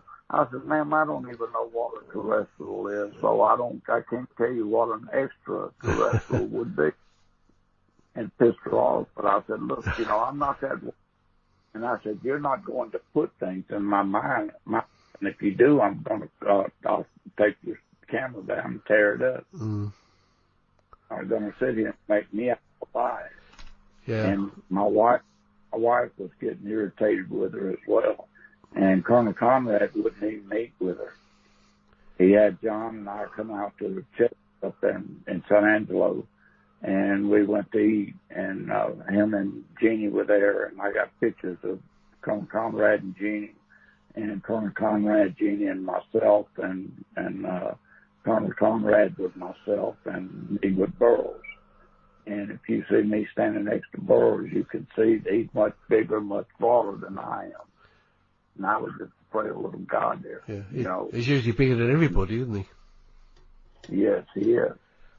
And, so he perpetuates his story to match what his, his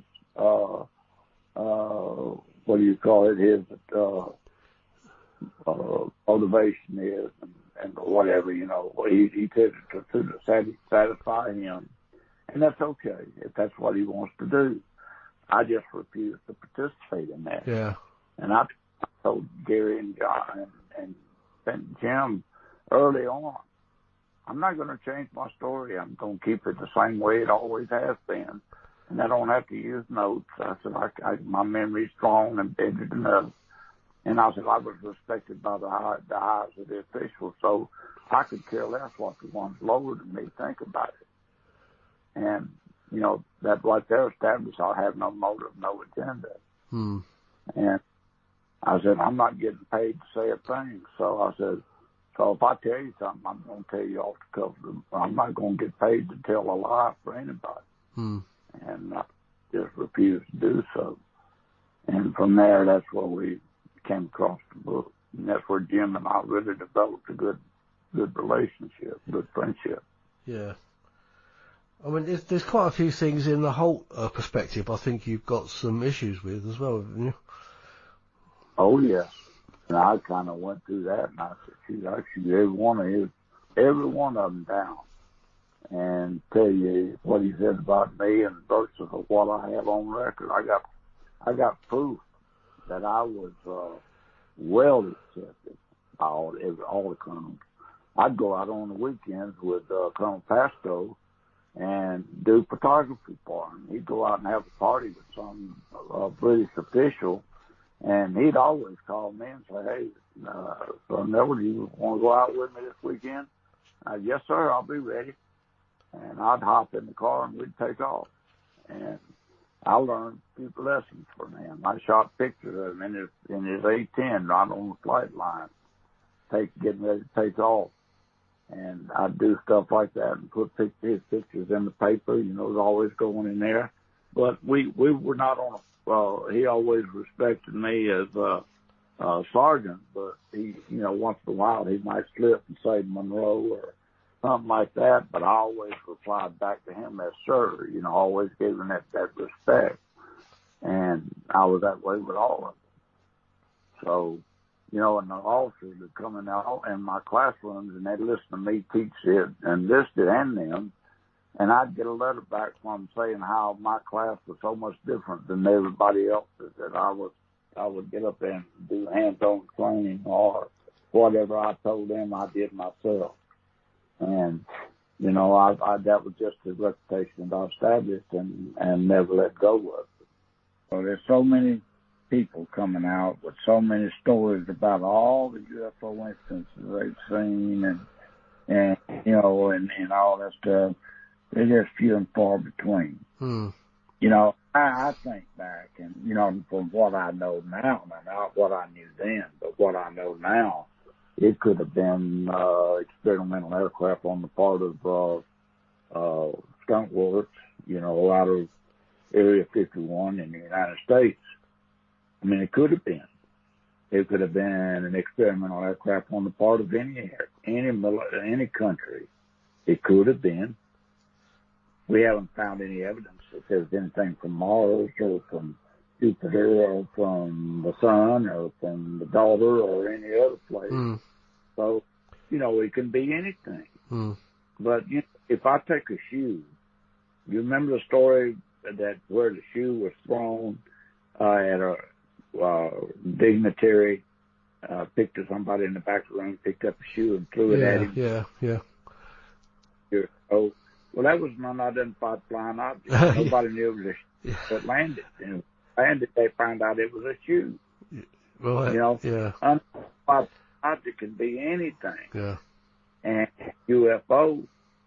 And now I will say this, that based on what I've learned, and I'm going to go to Roswell, hopefully in the next 3 weeks. And when I go to Roswell, I'm going to talk to some people, and I'm going to see if I can find any factual documentation about the aircraft. They claim that the bodies were found. They claim that whatever, and the Air Force shot it down. I believe that, because at that time, 1935, they had that Orson Welles problem. And then when 47 come up and you had the UFO incident come up, and there just was too much going on that if they had not denied it, and they accepted it, there'd been a lot more deaths than there were. People could not accept the fact of what it was. On the other hand, we were still just coming out of World War II, and, you know, the old saying was, you know, loose lips sink ships. Or, you know, in other words, you talk and the enemy hear it. So that was a probability. And then, but where did the flying saucer idea come from? Where did the flying saucer come? Then all of a sudden they come up with the idea of flying saucer and supposedly backward engineered it, and it was able to fly. And it did fly. It didn't go anywhere, but it flew, you know, for a while. And so all of the technology that we have today that has evolved over stealth and everything else, where did that technology come from? It had to come from a higher source, because the brain didn't know it at that time. You see what I'm saying? Yeah. I mean, so lasers seem like you mentioned lasers. Lasers seem to have appeared quite quickly from somewhere, didn't they? Exactly. And, you know, and that's what bothers me. I don't know why Paul wants to say that those beams come down at our feet. And I heard it on the tape when we were doing I Know What I Saw. And that was the first I had even heard of it. And I didn't see any beams coming down to the feet. And he pushed me off a little bit and proceeded on with the tape. You know, of course, that's what, you know, what I called his name a few minutes ago. Anyway, he wanted to listen. You know, he wanted to hear it all and sensationalize his show. But I don't sensationalize. I just tell it, you know, like I do, and then try to think logically what it could be. You know what I mean? Yeah. And I learn more about myself by doing that than I do hearsay. Sure. Yeah. And that's why I told him, I said, I'm not in this thing for money. I'm in there for the truth. If they don't like it, they can stick it. You know. Yeah. And pretty well lived up to that. I mean, but I told Colonel Halt out there in California, you know, I know at least 2 or 3 times he was wrong about Captain Jones.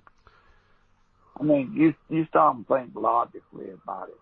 why would Captain Jones be at work at the base in the office at midnight on a Saturday night when that was a weekend and everybody was off?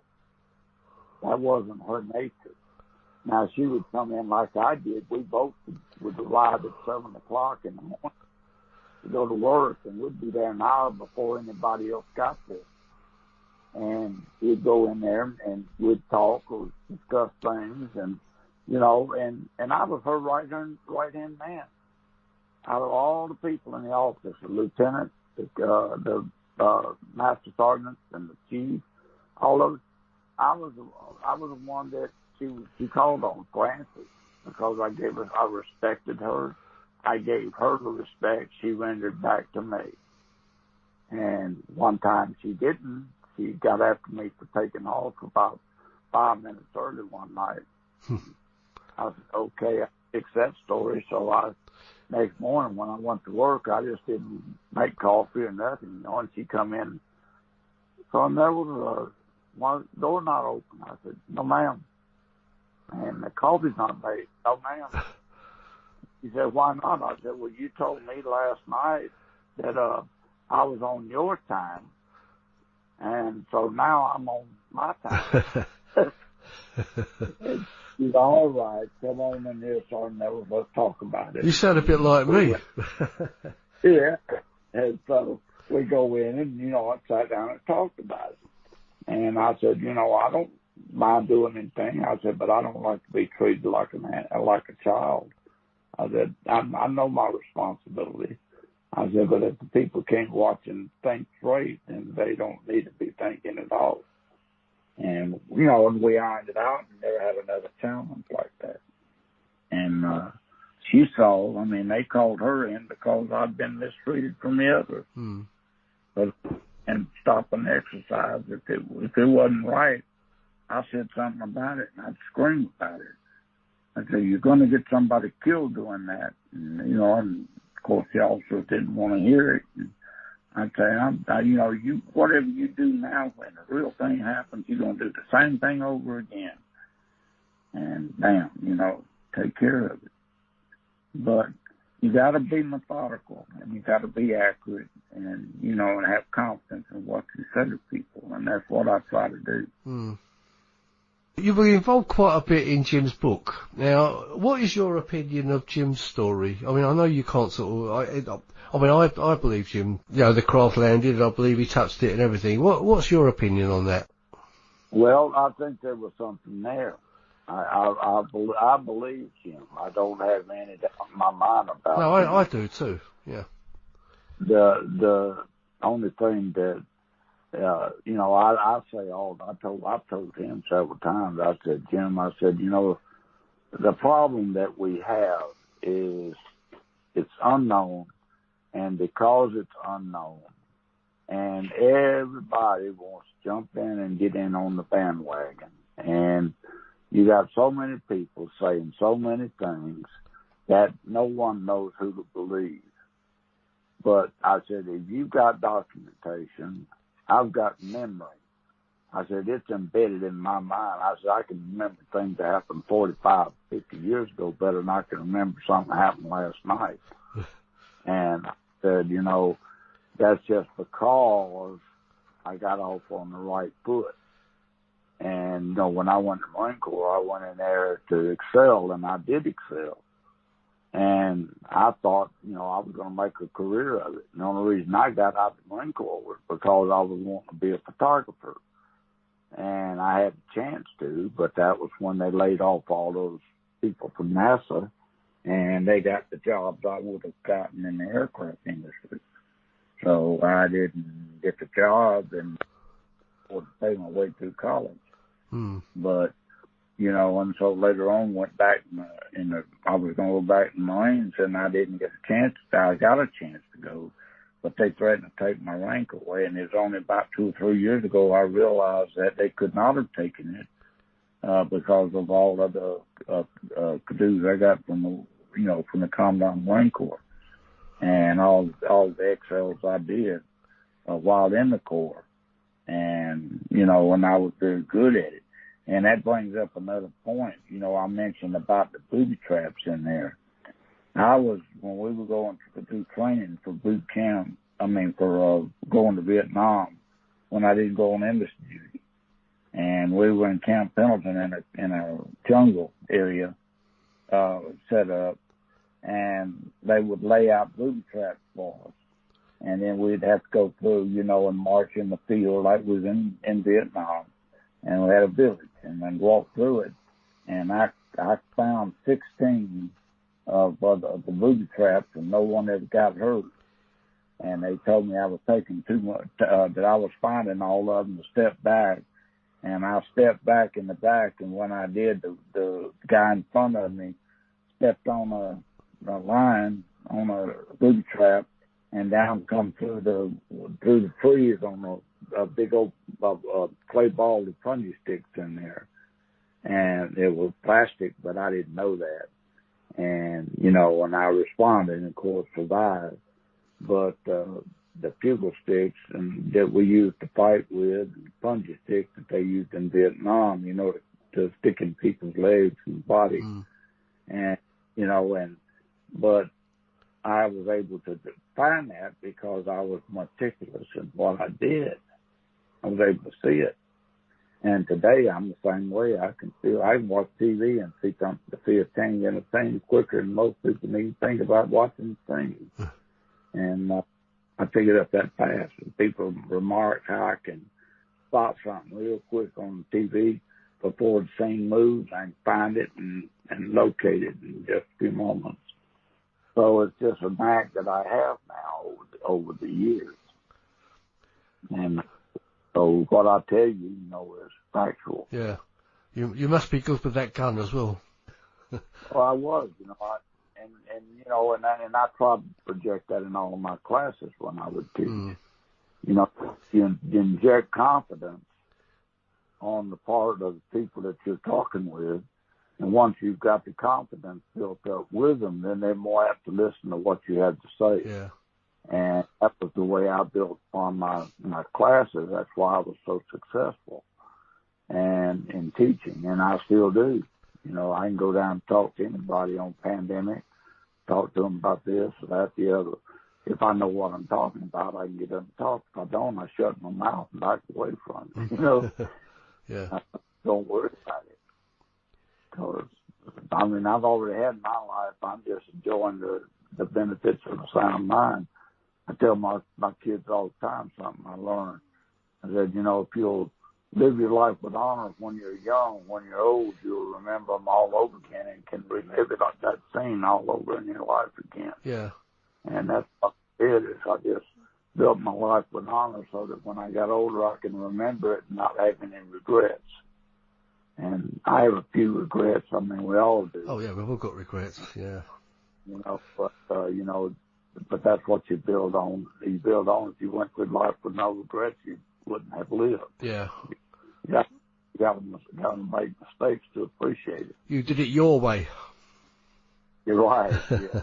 I've got a few questions from people here. I mean, I know you've covered a few of these anyway, but I'll read them out. I've got one from Nick Pope. Yes, that Nick Pope. In fact, he's got a little series of questions. I think you've already covered this anyway. He says, it's not really a question from me, personally, but is it possible to give listeners a brief introduction to the different types of radiation, like beta, gamma, and could you clarify what type you detected at Landesite? You did that already, I think, really. I don't know if there's anything more you can say about that. I think you probably covered it, really, didn't you? Okay. Yeah. And what do you think might have caused it? What caused it? Yeah, you wouldn't. Well, it could be mechanical. I mean, you know, if anything that any kind of machinery that's is built on either electrical energy, it might be gaseous energy. It could be any kind of energy that makes that machine work. That could have been that beta radiation could have been emitted from parts of that vehicle that would make it work. It had to be made out of something and something had to propel it. So if that was, it could have been some kind of a mechanical part that would be required to make that vehicle do what it does, and it could emit beta, the beta particles. Beta particles are just, they come from, they can come from Earth sources, they can come from other sources of energy. And, everybody asked me about what I thought about why is it that these things will fly over nuclear bunkers. Well, one theory I had was simply that perhaps they were looking for fuel. I said nuclear fuel, and I told PAUK this. I said nuclear fuel has you can take an aircraft carrier, for example, that is generated or propelled by nuclear, can go for 20 years without refueling, without having to get more source of energy. And that way you don't have, it's just got a nuclear reactor and it keeps turning that over. And that's the fuel that's used to generate that, then propel that ship. And as any other kind of series of energy can be done the same way. And it's just a cheaper way of doing things, or a smarter way of doing things, if you will. Yeah. And so that's where I come from that. And as far as the spinning top theory, that's why I came up with the spinning top theory, was that it was spinning. It could have been spinning, and in the process of spinning, or have a gyroscope inside the vehicle that would be spinning. If you take a drone and fly a drone right now, that has a source of a gyroscopic effect in that as well, and and some kind of mechanical control. Well, all the technology that we have had to have started from somewhere, and you build on that somewhere to some more, and then some more, and some more, and some more. And, so it could have been a say, for example, a country trying to find out what we've got, looking for nuclear fuel, or looking for nuclear energy. They could be looking for that. It could have been China. Could have been Iran. I don't think so, but it could be. We didn't know what was going on back then. But, there's all kind of theories that can come out of this, that if you take it to a level of outside of the box and think besides thinking about just a UFO, where could it come from? There's all kind of theories of what can come up and say logically, yes, it was gyroscopic in nature, spinning like a top. It could do this, it could do that, and all the other. My question's always been why, if it came from Mars, or let's just say if it came from outer space, or Mars, or extraterrestrial, why would you have blue, yellow, and red lights on it? Why would you have white lights on it? You wouldn't need it. You wouldn't need the light. And if you did, why would it be earthbound lights like red, blue, yellow? Does that not make sense? Yeah, I can see your point. Yeah, I've thought that myself sometimes, because if you're trying to remain invisible, you're going around flashing lights all over the place. You're going to be seen, aren't you? And if you were that sophisticated and can come from another place, then where did you stop by the lights to put on your vehicle when you got here? It's like saying, one of the comedians that we have here in the States, and he was talking about that, and he said one day the UFO left some star-like thing, so they decided they were going to go to visit the States. They were going to go down to Alabama and go visit the park, and they packed their chicken and all that, But like he said, they just decided, why did they come to this place? Why did they come here? Why did they come there? And so when you stop about it, it's all in the head. And, you can fantasize about all that stuff. Yeah. And Superman and Batman and all these fantasies. But, now the technology, good point, that the technology of Ben Tracy, the detective way back in the comics 60, 70 years ago, are realistic now. Yeah. Because somebody back then thought about it. And then they developed it over the years, and now it's here. So what could that not have happened at Rendlesham? Yeah. I just have all these little theories that come up in my brain. And I'm always asking why. The old saying in sales, if you ask somebody to go make a sale and they'd say something and give you an excuse, you'd say why. They'd keep talking, and you'd say why, and they'd keep talking. Yeah. For long. So, well, I ask why. Why did this happen? How could it have happened? And what would have made it happen? Instead of saying, oh boy, I saw this UFO, and I don't even listen to those stories. So you got to have a purpose. Anyway, Nick's questions, it continues with part C. It says, you've already covered this really as well. I thought I'd better read it out though. Would the levels, as some allege, cause long-term health issues for those who got closest? You did cover that quite a bit. Have you got anything to add to that? Only if it was gamma. Only if it was gamma. Yeah. Beta and alpha, I think so. Because the half-life on it is very, very small.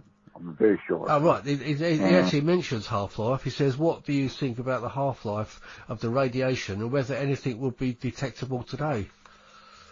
No. Not in beta. Gamma would, but not beta. Right.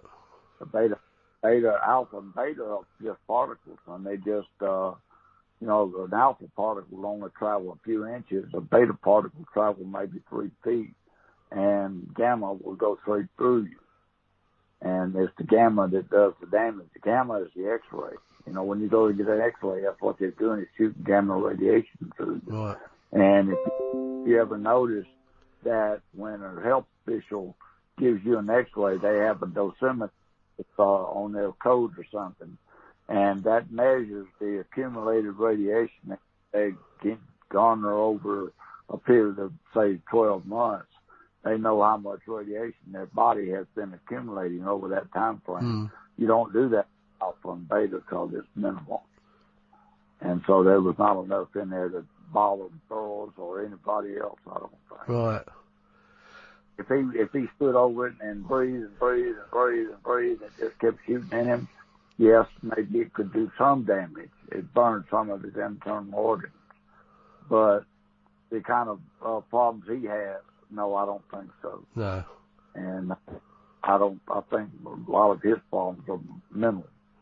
Yeah. And I think I mentioned this to you before about hypnosis. Both him and Jim both were subjected to hypnosis. And a hypnotherapist, a good one, can make suggestions to you, and you'll think they're real and act upon them. And then when you snap out of it, you don't remember anything that you just went through. And I believe that Burroughs has been subjected to a little bit more so than he should have been. Put it that way. Yeah, possibly. It's you've got to take that into consideration, I must say. Right, next question I've got here from Darren Cooper. He's got a series of it's made out of about four pieces again. He asked, while you were close to the orb, did you feel any emotional change or discomfort within your ears or head of any kind? But I don't think you were you were not really that close to it, were you? Well, I didn't get close to the object itself. I got close to just the aftermath of it. And the only physiological change that I had at all, that any of us had, was that the static electricity within the air was making the air on our bodies stand out pretty strong. And it was strong in some places. And, you're standing around and all of a sudden you got that strange feeling of something that's existing, and that did happen. Now, one thing I don't think I covered possibly was about that was when we saw the objects in the air, the difference is that they would move straight out or make a 90-degree turn, or whatever they did, and it was not a curved turn, it was a direct turn. And we would be spotting it in one location, and the radios would go crazy because we had 3 different methods we were on trying to communicate, and security police in Bentwater could catch it, and they would say that it would be over their site, and commotion would be going on, and we'd lose it. And then all of a sudden it'd pop back over where we were, and, and they'd lose it over there. So that movement was active. It was fast in some areas. But it finally got to the point around 1:30 I think more closer to about 4:30, 5 o'clock. We were about to freeze out there. And when we decided to go on back home, and go back and get some warm clothing. Yeah. And but the only activity we saw, we didn't see any major physical. All that one thing sitting down there on the end, it looked like kind of like a box with a pile of dirt. Might be in that box and be covered with heat and boiling over, like it was boiling inside. Yeah. And why we saw that, I don't know. Maybe it could have been friction, from movement. If it was flying through the air that fast, there had to be some friction involved. And if there was friction involved, that causes heat. And if the heat was involved, that could explain that part. And nothing external that was making it do that other than going through going through the air. And that would generate heat. And, but, when it finished, it was up in the air, and then it was gray, kind of like almost like just a foggy gray disc. And there's 3 of them. Halt said there were 5. Then he said one time there was 7. And it wasn't but 3 total. And that's all. I mean, it goes on to in part B, it says, was the orb moving in a way that looked alive, like something was inside? I think you covered that. You didn't see anything like alien type of beings or anything, so I think that covers that. And then he goes on to, this is the next interesting part. He says, facts speak louder than words, and I believe it to be the fact that Larry Warren wasn't there on any day, on any close encounter, in the 1980 Rendlesham Forest incident. He says, I apologise for bringing it up, but can you verify this at all, as I'm aware that he was 100% not present and has added himself into a story that is not his. I think we've already covered that as well, or you did, and I think we already know that for a fact, but right. I mean, I think you're pretty certain that he wasn't there. I don't think about that. I've read too many stories and it changed. Yeah. Once you change it, you water it down a little bit here, then you add on to it over here, and then you water it down over there. Next thing you know, you're right back where you started, and you don't know where that was. So, I really don't believe he was out there. I mean, I can't verify that, but I don't believe he was, based on what I've heard and seen. Yeah. Well, one of the facts that we uncovered was the fact that he was in the Air Force for less than 10 months. Now, would you have been on guard duty that night after being in the Air Force for less than 10 months? Well, if he was in the Air Force for less than 10 months, he got kicked out. Well, yeah. I think that is kind of the case, but a 3 or 4 year tour, and if you aren't in there less than 10, if he was in fact left in there in less than 10 months, they got him out, put him out for some reason. Yeah. He arrived at Bentwaters in December, and he was gone by the I think it was July or something, the year after. But I think he'd been put on like working duties around the base, as far as I understand. I'll tell you, you got a classified clearance. And if you leak anything out and you get caught in it back then, we would, if I'd been in the Marines, I'd been court-martialed right away and probably shot.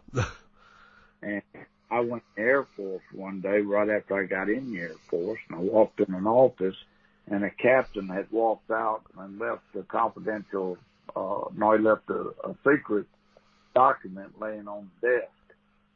And I walked in and put it in the coat pocket and walked out. He come looking for it, and I asked him, I said, "What are you looking for, sir?" And he said, "There was a document on my desk." I said, "There was?" And he said, "Yes, it was." I said, "What kind of document?" He said, "It was classified." I said, "Why was it on your desk?" I said, "This classified is supposed to be with you or in the vault. Why was it on your? I have it right here. You can." I said, "No, sir.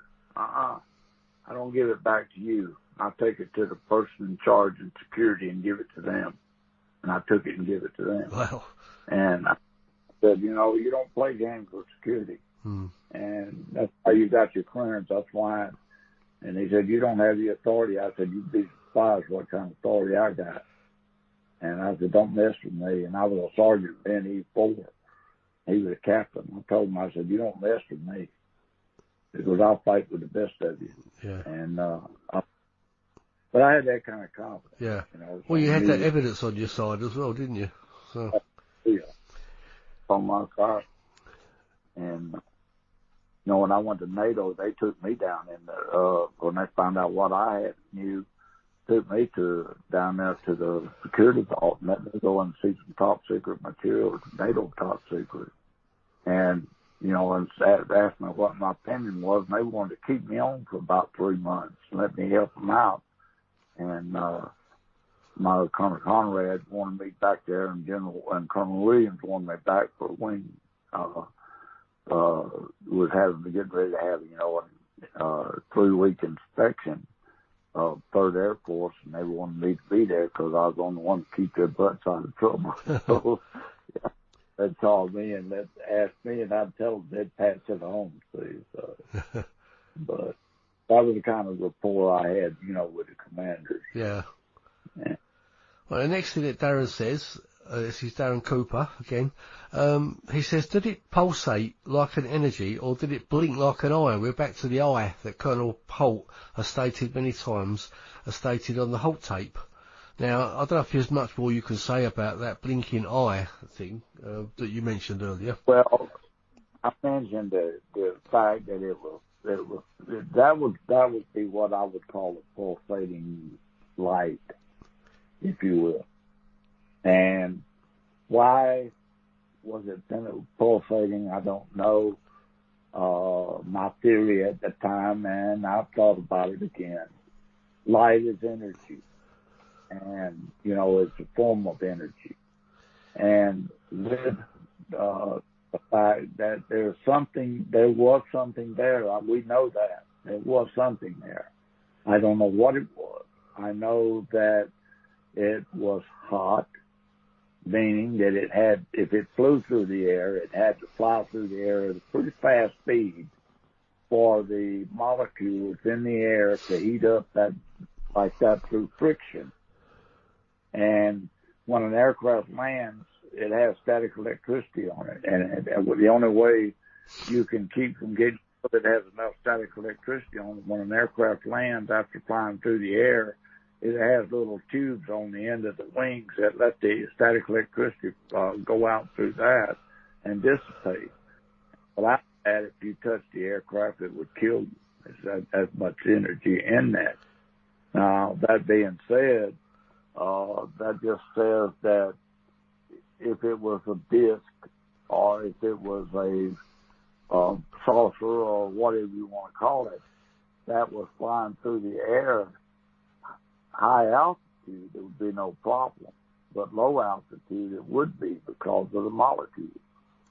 So that being on the line of thought, the molecules flying through you passing through those molecules and it's going over the body of the object, then yes, it's going to generate heat on the outside. and generated pretty hot. And so if it came in and landed and was flying that fast, which we think it was, then yes, I can see why it would be very hot, especially to the touch, and why it would be emitting all of the heat.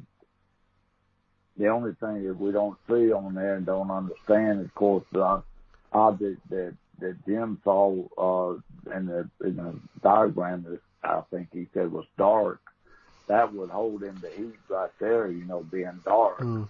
And then, the friction over a dark object is going to be hotter like a battery, if you will.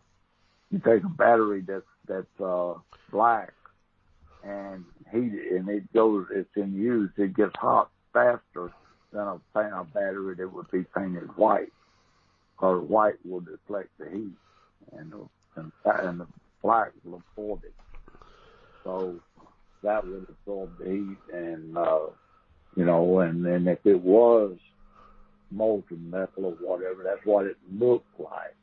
But again, I say here's another thing about your eyeballs.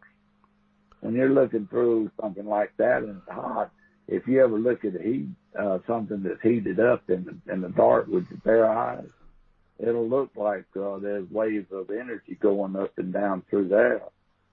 And, and so that could happen too. I mean, here's what it could have been. Nobody knows. I don't. I don't profess to know. But I'm the kind of guy that sits back and thinks about things like this and say, what if, what could, what would, what did, analyze myself. And that's why with the tripod leg, I said on an uneven surface, and I then actually demonstrated that with a tripod and showed how it happened. And again, Hawk comes up with his tripod theory and all that, so he's heard me talk about it, I'm sure. And, so there's a lot of things that are said, I don't know. And, he makes claims that to me just don't make sense. And, Okay. Well, finally, Darren says to thank you personally from him, and he says first for doing the show, which is, I second that. Thank you very much. And he said that's awesome. And please, he and Darren actually had a big encounter himself. He's been on the show about a year or so ago. Darren had a big V-shape that came very close over to where he was working, and they think they had some missing time and stuff. So that's the way he wants to thank you personally, because he's an experiencer too. So. Well, that's good, and I appreciate it. And you can give my thanks back to him. Like I said, I don't know. I don't have the answers. No. And I don't propose to. But I don't propose to get up and sensationalize myself and promote me. It's not about me. It's not. And Colonel Conrad will be the first to tell you that I'm that way. And we'll go and have coffee. And every time I go to San Angelo, we'll stop and have coffee together and sit there and chat for about an hour. And I'm always calling, checking on his wife, checking on his, he's going through cancer treatments right now. And but I call him at least once a month, and we talk a few minutes and, and catch up on what's going on. Sure. And I always tell him, I said, and I thank him all the time. I said, sir, I just want to give you another thank you for giving me the opportunity and trusting me enough to put me out on missions like this and let me go out and prove myself. And I said, it took away the monotony of the lies I was conjuring up in the office in there, and that's preparedness office. And I said, it gave me a break. But I did about 6 different projects with Colonel Conrad and Colonel Williams. And Colonel Williams, on my APRs, I had all 9 signed by Captain C. Jones, sent up to be signed by Colonel Conrad. Colonel Conrad put a note on there, and then he sent it on up to the wing commander, to Colonel Williams. Colonel Williams signed it and endorsed it.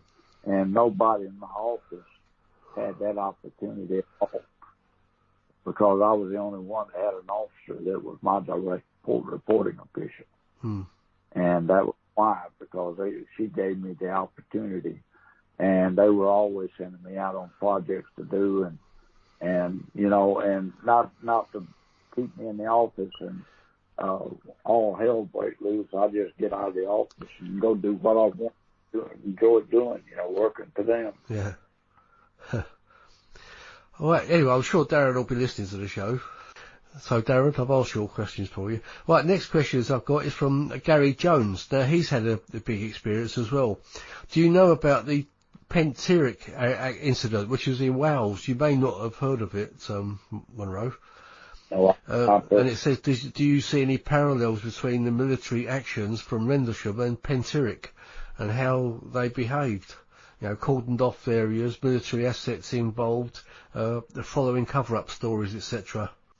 Well, when it comes, I'll put it this way: I don't have any knowledge of that particular instance, but I know military protocol, and I know accidental protocol, because I went through about 13 different accidents from helicopters all the way through to aircraft, large aircraft, and then we train for it all the time. And what happens is, any time that you have something that happens out of the ordinary, you always cordon it off, and you always go through with a methodical inspection. And by reason of my previous training as a Marine, and also in the Air Force and certain jobs that I did, I was trained in all kind of things to be very methodical in what I did. As a photographer, I had to do the same thing over and over and over and over again, and could do it well. And, but when it comes down time to investigate, you block off all doubt so that you have room to go in and theorize and figure out what the problem is. That's the same way if you have a murder or an accident or something. You always cordon it off and then work from that. So, yes, there would be some parallels along in that line of thought.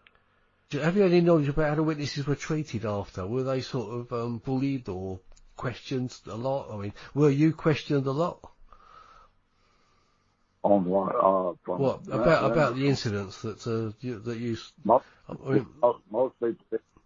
people that were involved never even knew I was out there. Right. I went out there with, under a classified situation, and was given the freedom and the flexibility to investigate on my own without anybody touching me, and go out and theorize and come back and give a logical thought to, the commanders. And I did. And, and that was why they did it like that. Keep all speculation out of my mind, and that's the way I work.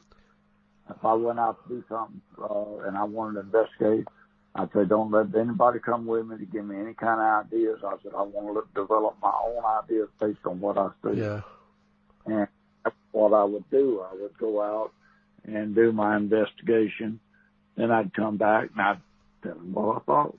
And if I thought anything more about it later, I'd go back and discuss it with them then. We still talk about it today, Colonel Conrad. And we all we'll get together, and, he didn't know what was going on. And another thing, too, this is what got me, and I'll say this to you before I forget it.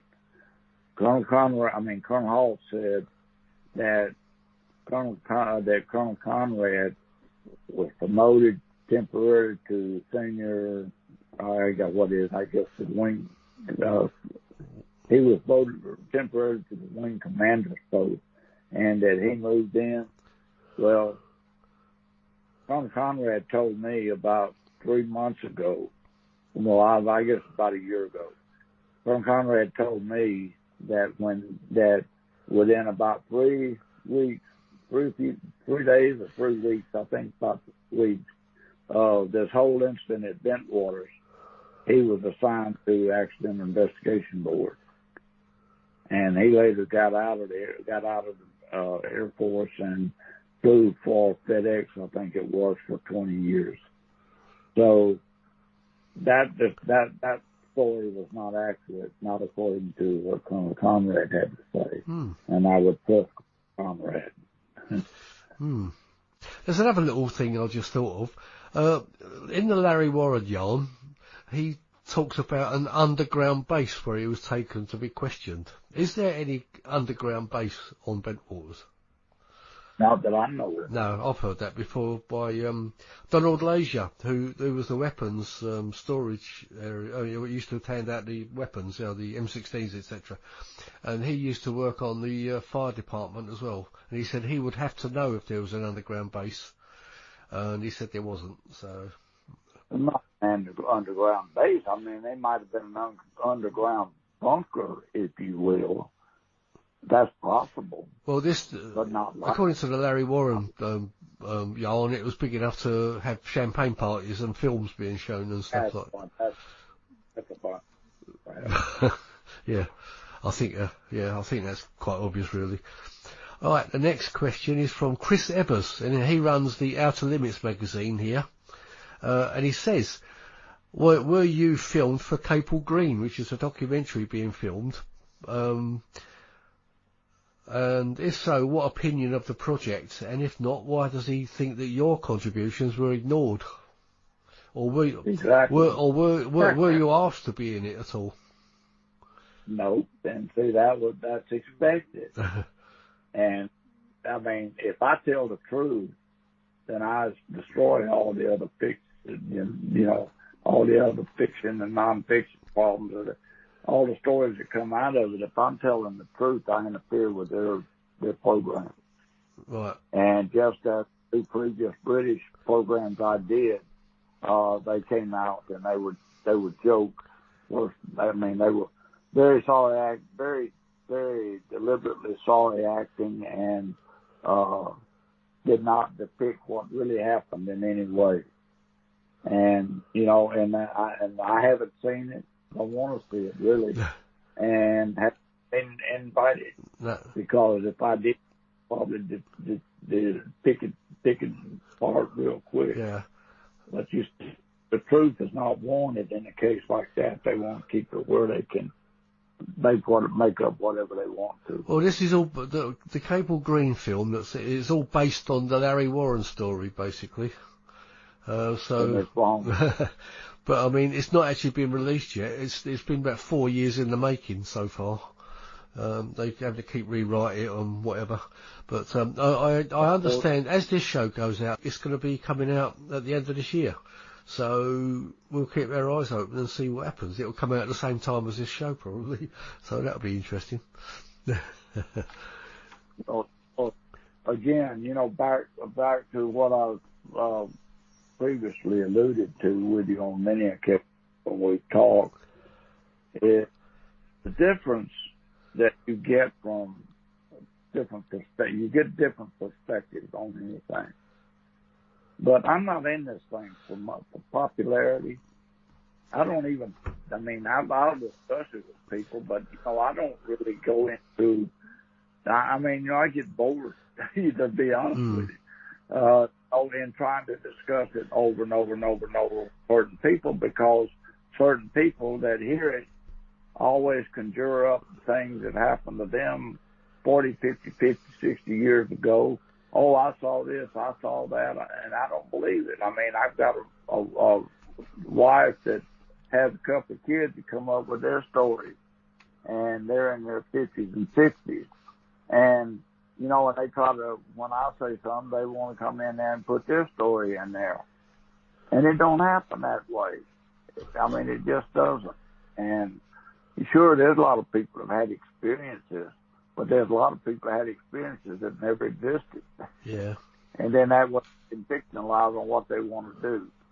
And I don't know why somebody in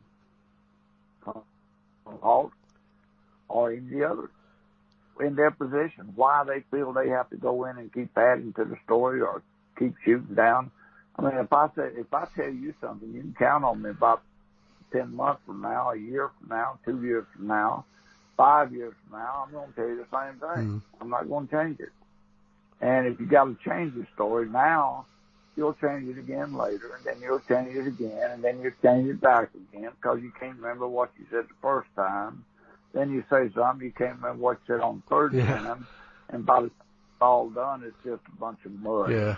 Yeah, I think that's why the Larry Warren story falls apart quite a lot, because his story's changed with different things, and he's been picked up on things, and then he changes it to fit that story, and this doesn't work. You go down to the pub and you say something that happened here, and you got a few beers on you, and the next time you go down there, you got a few more beers on you, and somebody tells. And then by the time you got about 10 or 15 beers around, about 10 or 15 people, then 10 or 15 stories come out, and then next thing you know, nobody believes you anymore. Yeah. And if you were there and you tell the truth, you're more likely to be believed, because whatever time it is, whatever year it is, it's always going to be the same thing. Sure, yeah. And that's the way it can be. And Conrad has commented to me on numerous occasions that was something he respected in me, was that I kept my story clean, I kept it true, and I didn't try to put down anybody. I'm not trying to put down Colonel Halt. I'm not trying to put down anybody in the whole story. Let them tell their own story, and let the people be the judge on what they see out of and what they hear out of it. And if they do that, then they'll get the truth out. And that's the way I go back, look at my books, anything that's been written on me, and the majority of the time, I'd say 90-95% of the time, it's going to be the same. There may be a word here changed, a number changed, or whatever, but other than that, that's the only difference you're going to see. But the key factors are always the same. I don't change. Yeah. And I'll take what I have said to anybody before my Lord and say, this is what I said. Is it true? And if it's not, correct me on it and prove it. And then I can go with it from there. Sure. And I don't have and I don't have anything to deny. Sure, yeah. There's another British guy who called me that Jim had put me in touch with, or put him in touch with me, and I did a story started with him earlier this week, and I was telling him, just the same thing I've been telling you. And I told him, I said, when all this is done, I said, compare what I've told you to what I've told David. And David, I'll tell him to compare it with you and see if I've come up with things different. And if so, let me know. Yeah. Let me know. Could it be? Because I know you won't. Could it be Could it be Phenomena Magazine, Steve Mira or someone? Or let me see if I can pull it up here real quick.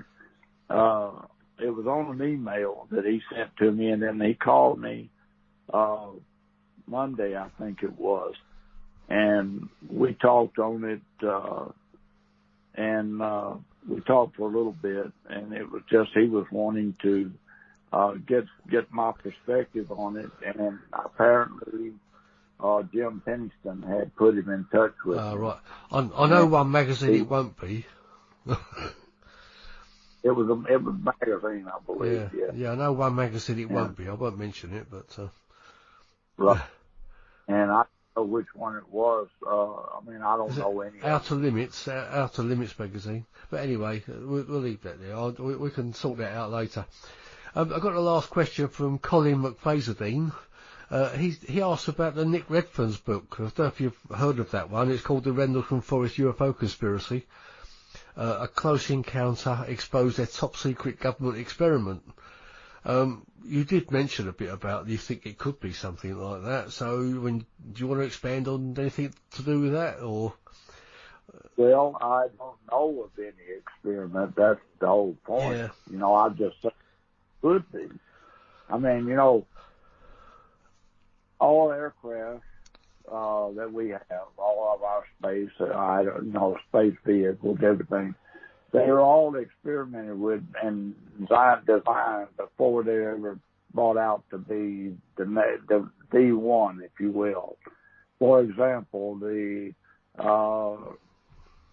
A-10 or the Harrier jet or any of the aircraft or any of the boats, the ships, whatever, you know, they try them out first to make sure they're going to work before they bring them to fruition.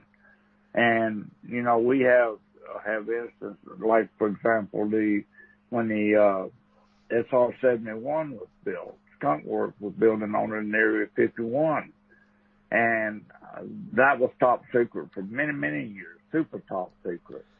And then when they got through flying them, then they let people know that they were real. You know, when the pilot got shot down, then they admitted that they had one, but they never had admitted it up until that point in time.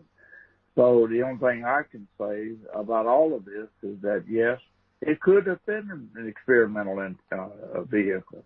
It could be controlled by somebody. If we can, I'll put it this way, if we can take a computer and we can put a drone into the air and let that drone fly several thousand miles away, look in on a target and put it down, put that weapon down in the smokestack or through a window several thousand miles away, why couldn't we experiment? Where did those experiments start? How did they get, who came up with the idea? Why did they come up with the idea? How was it checked out? How did they know it was going to work? So yes, there could have been experiments going on the whole time. Why would we have, like I said before, why would you have blue light, red light, green light, yellow light? Why, if you came from outer space, would you even need light at all? Because you probably had something else to use. I don't recall anybody saying on when they went to the moon or seeing any white colored lights, and yellow and green and blue and red, and you don't see any of those lights on Mars, and you don't see them on, you know, all these other planets. So, you know, yes, could it be an experiment? Yes, it could be. Most likely is. Nobody can come up with it and confirm it because it's too classified. And that's just one thought. And I would be personally in trying to think more in that line of thought than I would on any extraterrestrial, because I don't see any evidence of an extraterrestrial at this point. Like I told Linda Moulton House, I don't even know what a terrestrial is, so don't try to plant the extra in there in the process. Yeah. And, you know, so there's all kinds of possibilities. Yeah. And I'm sit back and I think about all of it, and I put two and two together, and then if it comes out 4, then I go ahead and go 4 by 4, and if that comes out okay, then I'll go on higher. Yeah. Until I run out of toes and fingers, and I start to have difficulty. But I can still think and theorize, which I did about the tripod legs. Yeah. I theorized about why they would be the same impact of compaction, and you know, and all of this over the years, and put it all together. And then now I can talk about it with some kind of sense because I thought it out. Yeah. And I think people think because it was a nuclear base, it would have been a bit sort of risky to have sort of an experiment that nobody knew about going on around the base, because anything could happen. Well, that and the fact that there's aircraft flying all the time, and if you got, I mean, you know, they said they tried to claim there were helicopters flying that night. I didn't hear any. No. I didn't hear it. And I think I'm pretty good with that. Stealth had not come about at that time. And, you know, if you had an A-10 that was flying, yes, you could see what the results of the A-10 would be, what the F-4 would be. If you found this, you know what it sounds like. You can identify them by sound. And I didn't hear any of that. And if there'd been a helicopter flying around, even if I didn't hear it, I could feel it with my feet on the ground because that's what I was trained with. And I still could do the same thing. I can tell when the helicopter's flying above based on the air that's hitting the ground, the blowing the molecules through the air. And when you get down to the ground, it kind of rubs on your feet a little bit. And that came from experience of trying to identify your helicopters coming in at night. And, all these years, my son was in Pendleton, noticed that I could tell what the CH-53 helicopter sounded like, because that's what I was trained on 40 years prior to that. So 50 years prior to that. So, our brain picks up on all this stuff, and that's what we do with it later that counts. Sure, yeah. Well, Monroe, it's been fantastic having you on the show, and thank you so much for giving so much time. It's been really fascinating. I don't really know what else to ask you, to be honest. I think you've covered everything pretty well, and I just thank you so much for your time. Well, people can email me or to contact me, on Facebook. I'm there too. So, I'm available. Anybody wants to talk to me, write me, call me, whatever. I'm available, and I'll give you the information later. And if they want to contact me, then they. Sure. Yeah. Well, I've got the Paranormal Dimensions page as well. I'll put your email. Do you want? Is it all right to put your email address on there? Yes, it is. Yeah, you're okay with it. I won't put your phone number or anything, because you don't want people to phone you up. I see, so I answer all that stuff. So give me something to do. All right. But anyway, Monroe, again, thank you so much for coming on, and I hope you have a good year next year, and hopefully you'll get to come over here and come and see us all at some point. I'm doing that. I'm getting my cameras already cleaned up. And just bought me a new one. Spent another $2,500 bucks, so I'm getting ready to get some more pictures. Wow, that sounds great. So shoot some things. But yeah, well, I shall look forward to that. Okay, and I get over there and see what Ipswich looks like now. Yeah, it's probably changed a little bit, but it has, just like it has here. Yeah. And time moves on, whether we're ready for it or not. Yeah, I mean, half the woods got blown away a few years back, so. Wow. We had a big storm, but it's probably changed since you were there. But I'm sure you'll be fascinated to come and see it again. Yeah, we've got the Cold War Museum, which you'll be interested in. You might recognise a few relics in there. Will.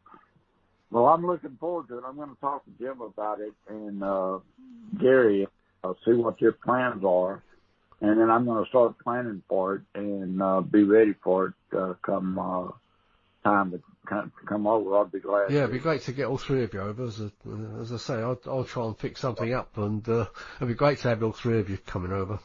Excellent. Anyway, Monroe, I'll let you go. I mean, it's been. Go back to the old building I used to work in. If the old DP office is still there, disaster preparedness. Right. Yeah. I mean, there's probably a few people you might bump into. Donald Lazier lives in Ipswich. I don't know if you know him very well, but well, there's a lot of people. I've taught about 15,000 people through the years. So 5 years so I'm sure I'll come across some of them over there. He's a US expat that lives in America. So, lives right. in Ipswich, I should say, not in America. Anyway, well, I'll better let you go. It's 2:45 in the morning here, as we speak. But okay, well, nice talking with you, David, and get back with me, and we'll go from there. Yeah, sure. I'll certainly stay in touch, Monroe, and thank you again so much. All right, you take care of yourself. Look after yourself in that vehicle. You too. I tell you what, it's just taking some getting used to. I tell everybody, pick up to a bus and it's just a wagon, but passenger. Yeah. And I got all kind of doodads in there that I have to figure out how to use a wheelchair and get everything out and up and down without falling out the door. Oh wow! Will you be careful? But I'm getting used to it now, so. I don't have to holler as much as I used to, so that's good. Yeah. You know, if you have any questions, I'll speak to mail, whatever. Yeah, I'll speak to you again soon. Of course, I'll send you the link when the show goes out and everything, so you can have a listen to see how it comes out. All right. Okay. Good evening now. Good morning. Yeah, good morning. I'll see you again. All right. You take care, Monroe. Thank you. Cheers. Bye-bye. Take care. Bye-bye. Bye-bye. Well, there you have it.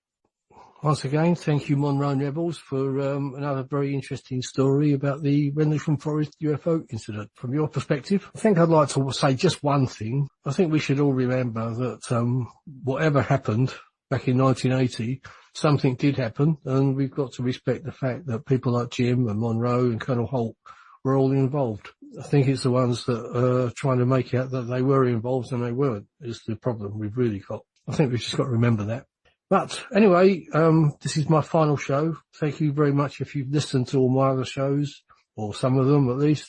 Once again, thank you very much, and I do wish you all a happy new year. I hope 2022 becomes a better year than the last couple of years we've had. I'd just like to close the show with Jim Penniston once again, telling you about his book. I'd say it's probably one of the best books about the Rendlesham Forest incident on the market, even if there are some disagreements about it. It's very detailed with who said what over the years, and, you know, there's no getting away from that. So there we go. I shall leave that with you, and wish you all a happy new year, and thank you for joining me over the last 140 shows, if you've joined me at all over those. If you can always backtrack and find the older ones if you're interested.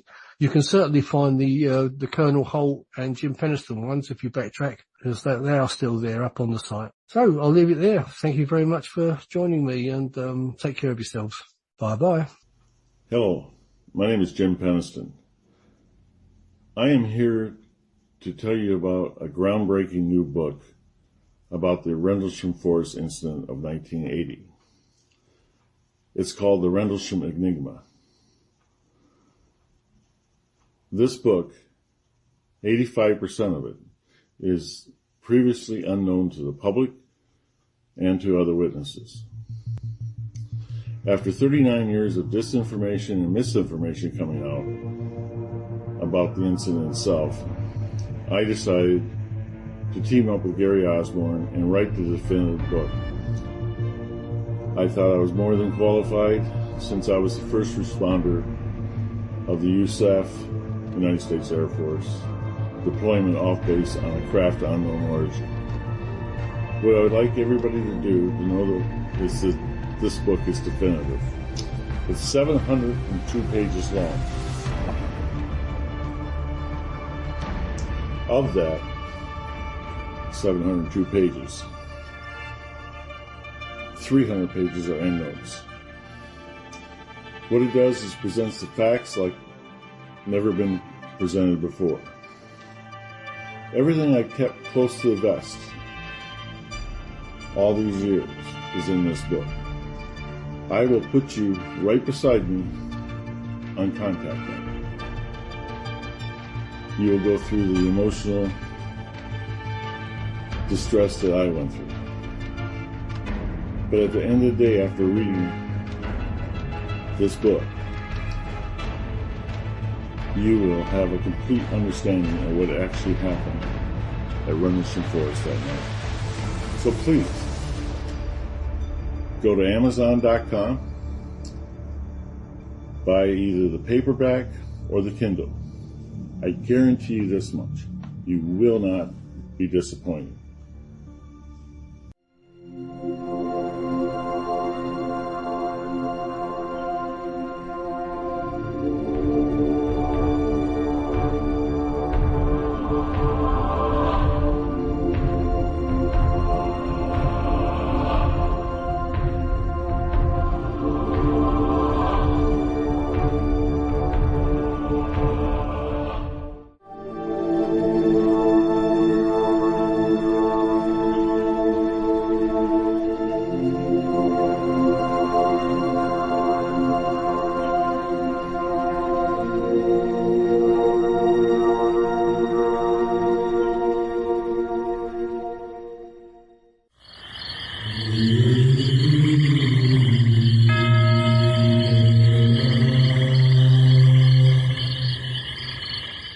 You've been listening to Paranormal Dimensions on the Paranormal UK Radio Network. This is David Young signing out for the final time. Thank you and goodbye.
They're laughing at you.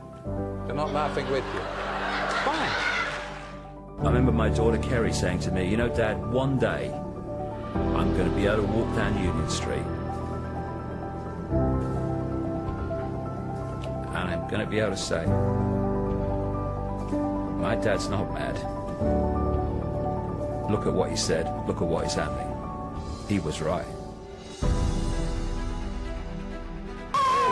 After 30 years, thank God! Thank God I've never seen you on Monroe when I was like a teenager, and I thought, oh my God, I said that man, even then. Oh, thank you. So, and now, thank God. Thank God. You've been so kind to everyone. No so problem. Patient. No. Thank you very much. Have a picture of it. Of course, yeah. Which one? That one? Yeah. Who's it for? Yeah, that's Joe.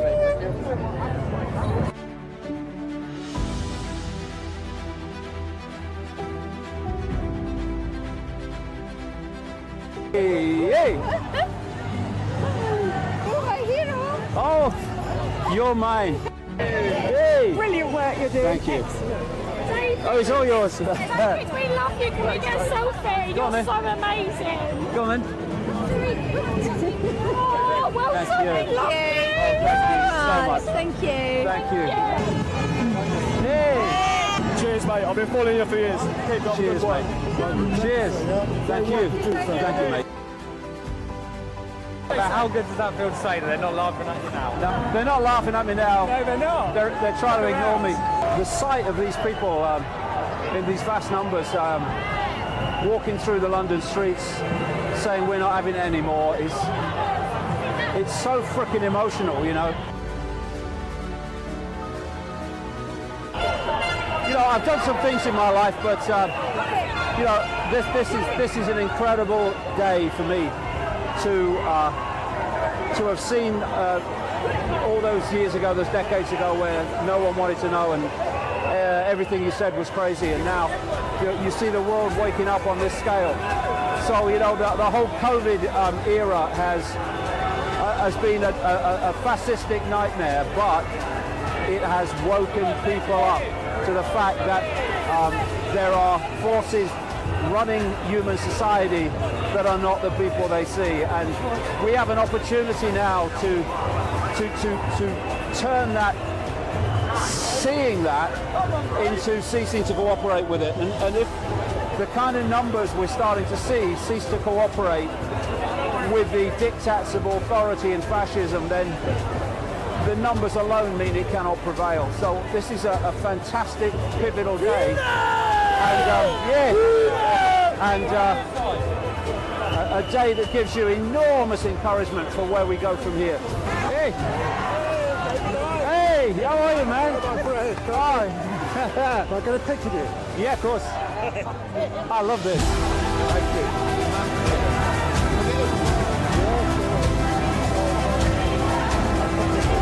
really should be.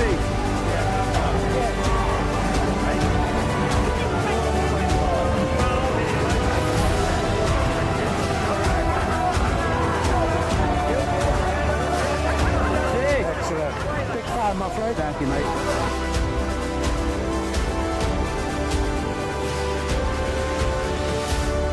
I say wait and see. The coronavirus pandemic started in China. Oxygen, medical supplies, and hospital staff have one of the 5 vaccines in research. Stage 1, you create a problem. It could be a manufactured virus. You want a reaction, and you want them to either say, do something, or you want them to accept what the authorities suggest must be done. So one of the agendas is to massively cull the population. They want to reduce the numbers.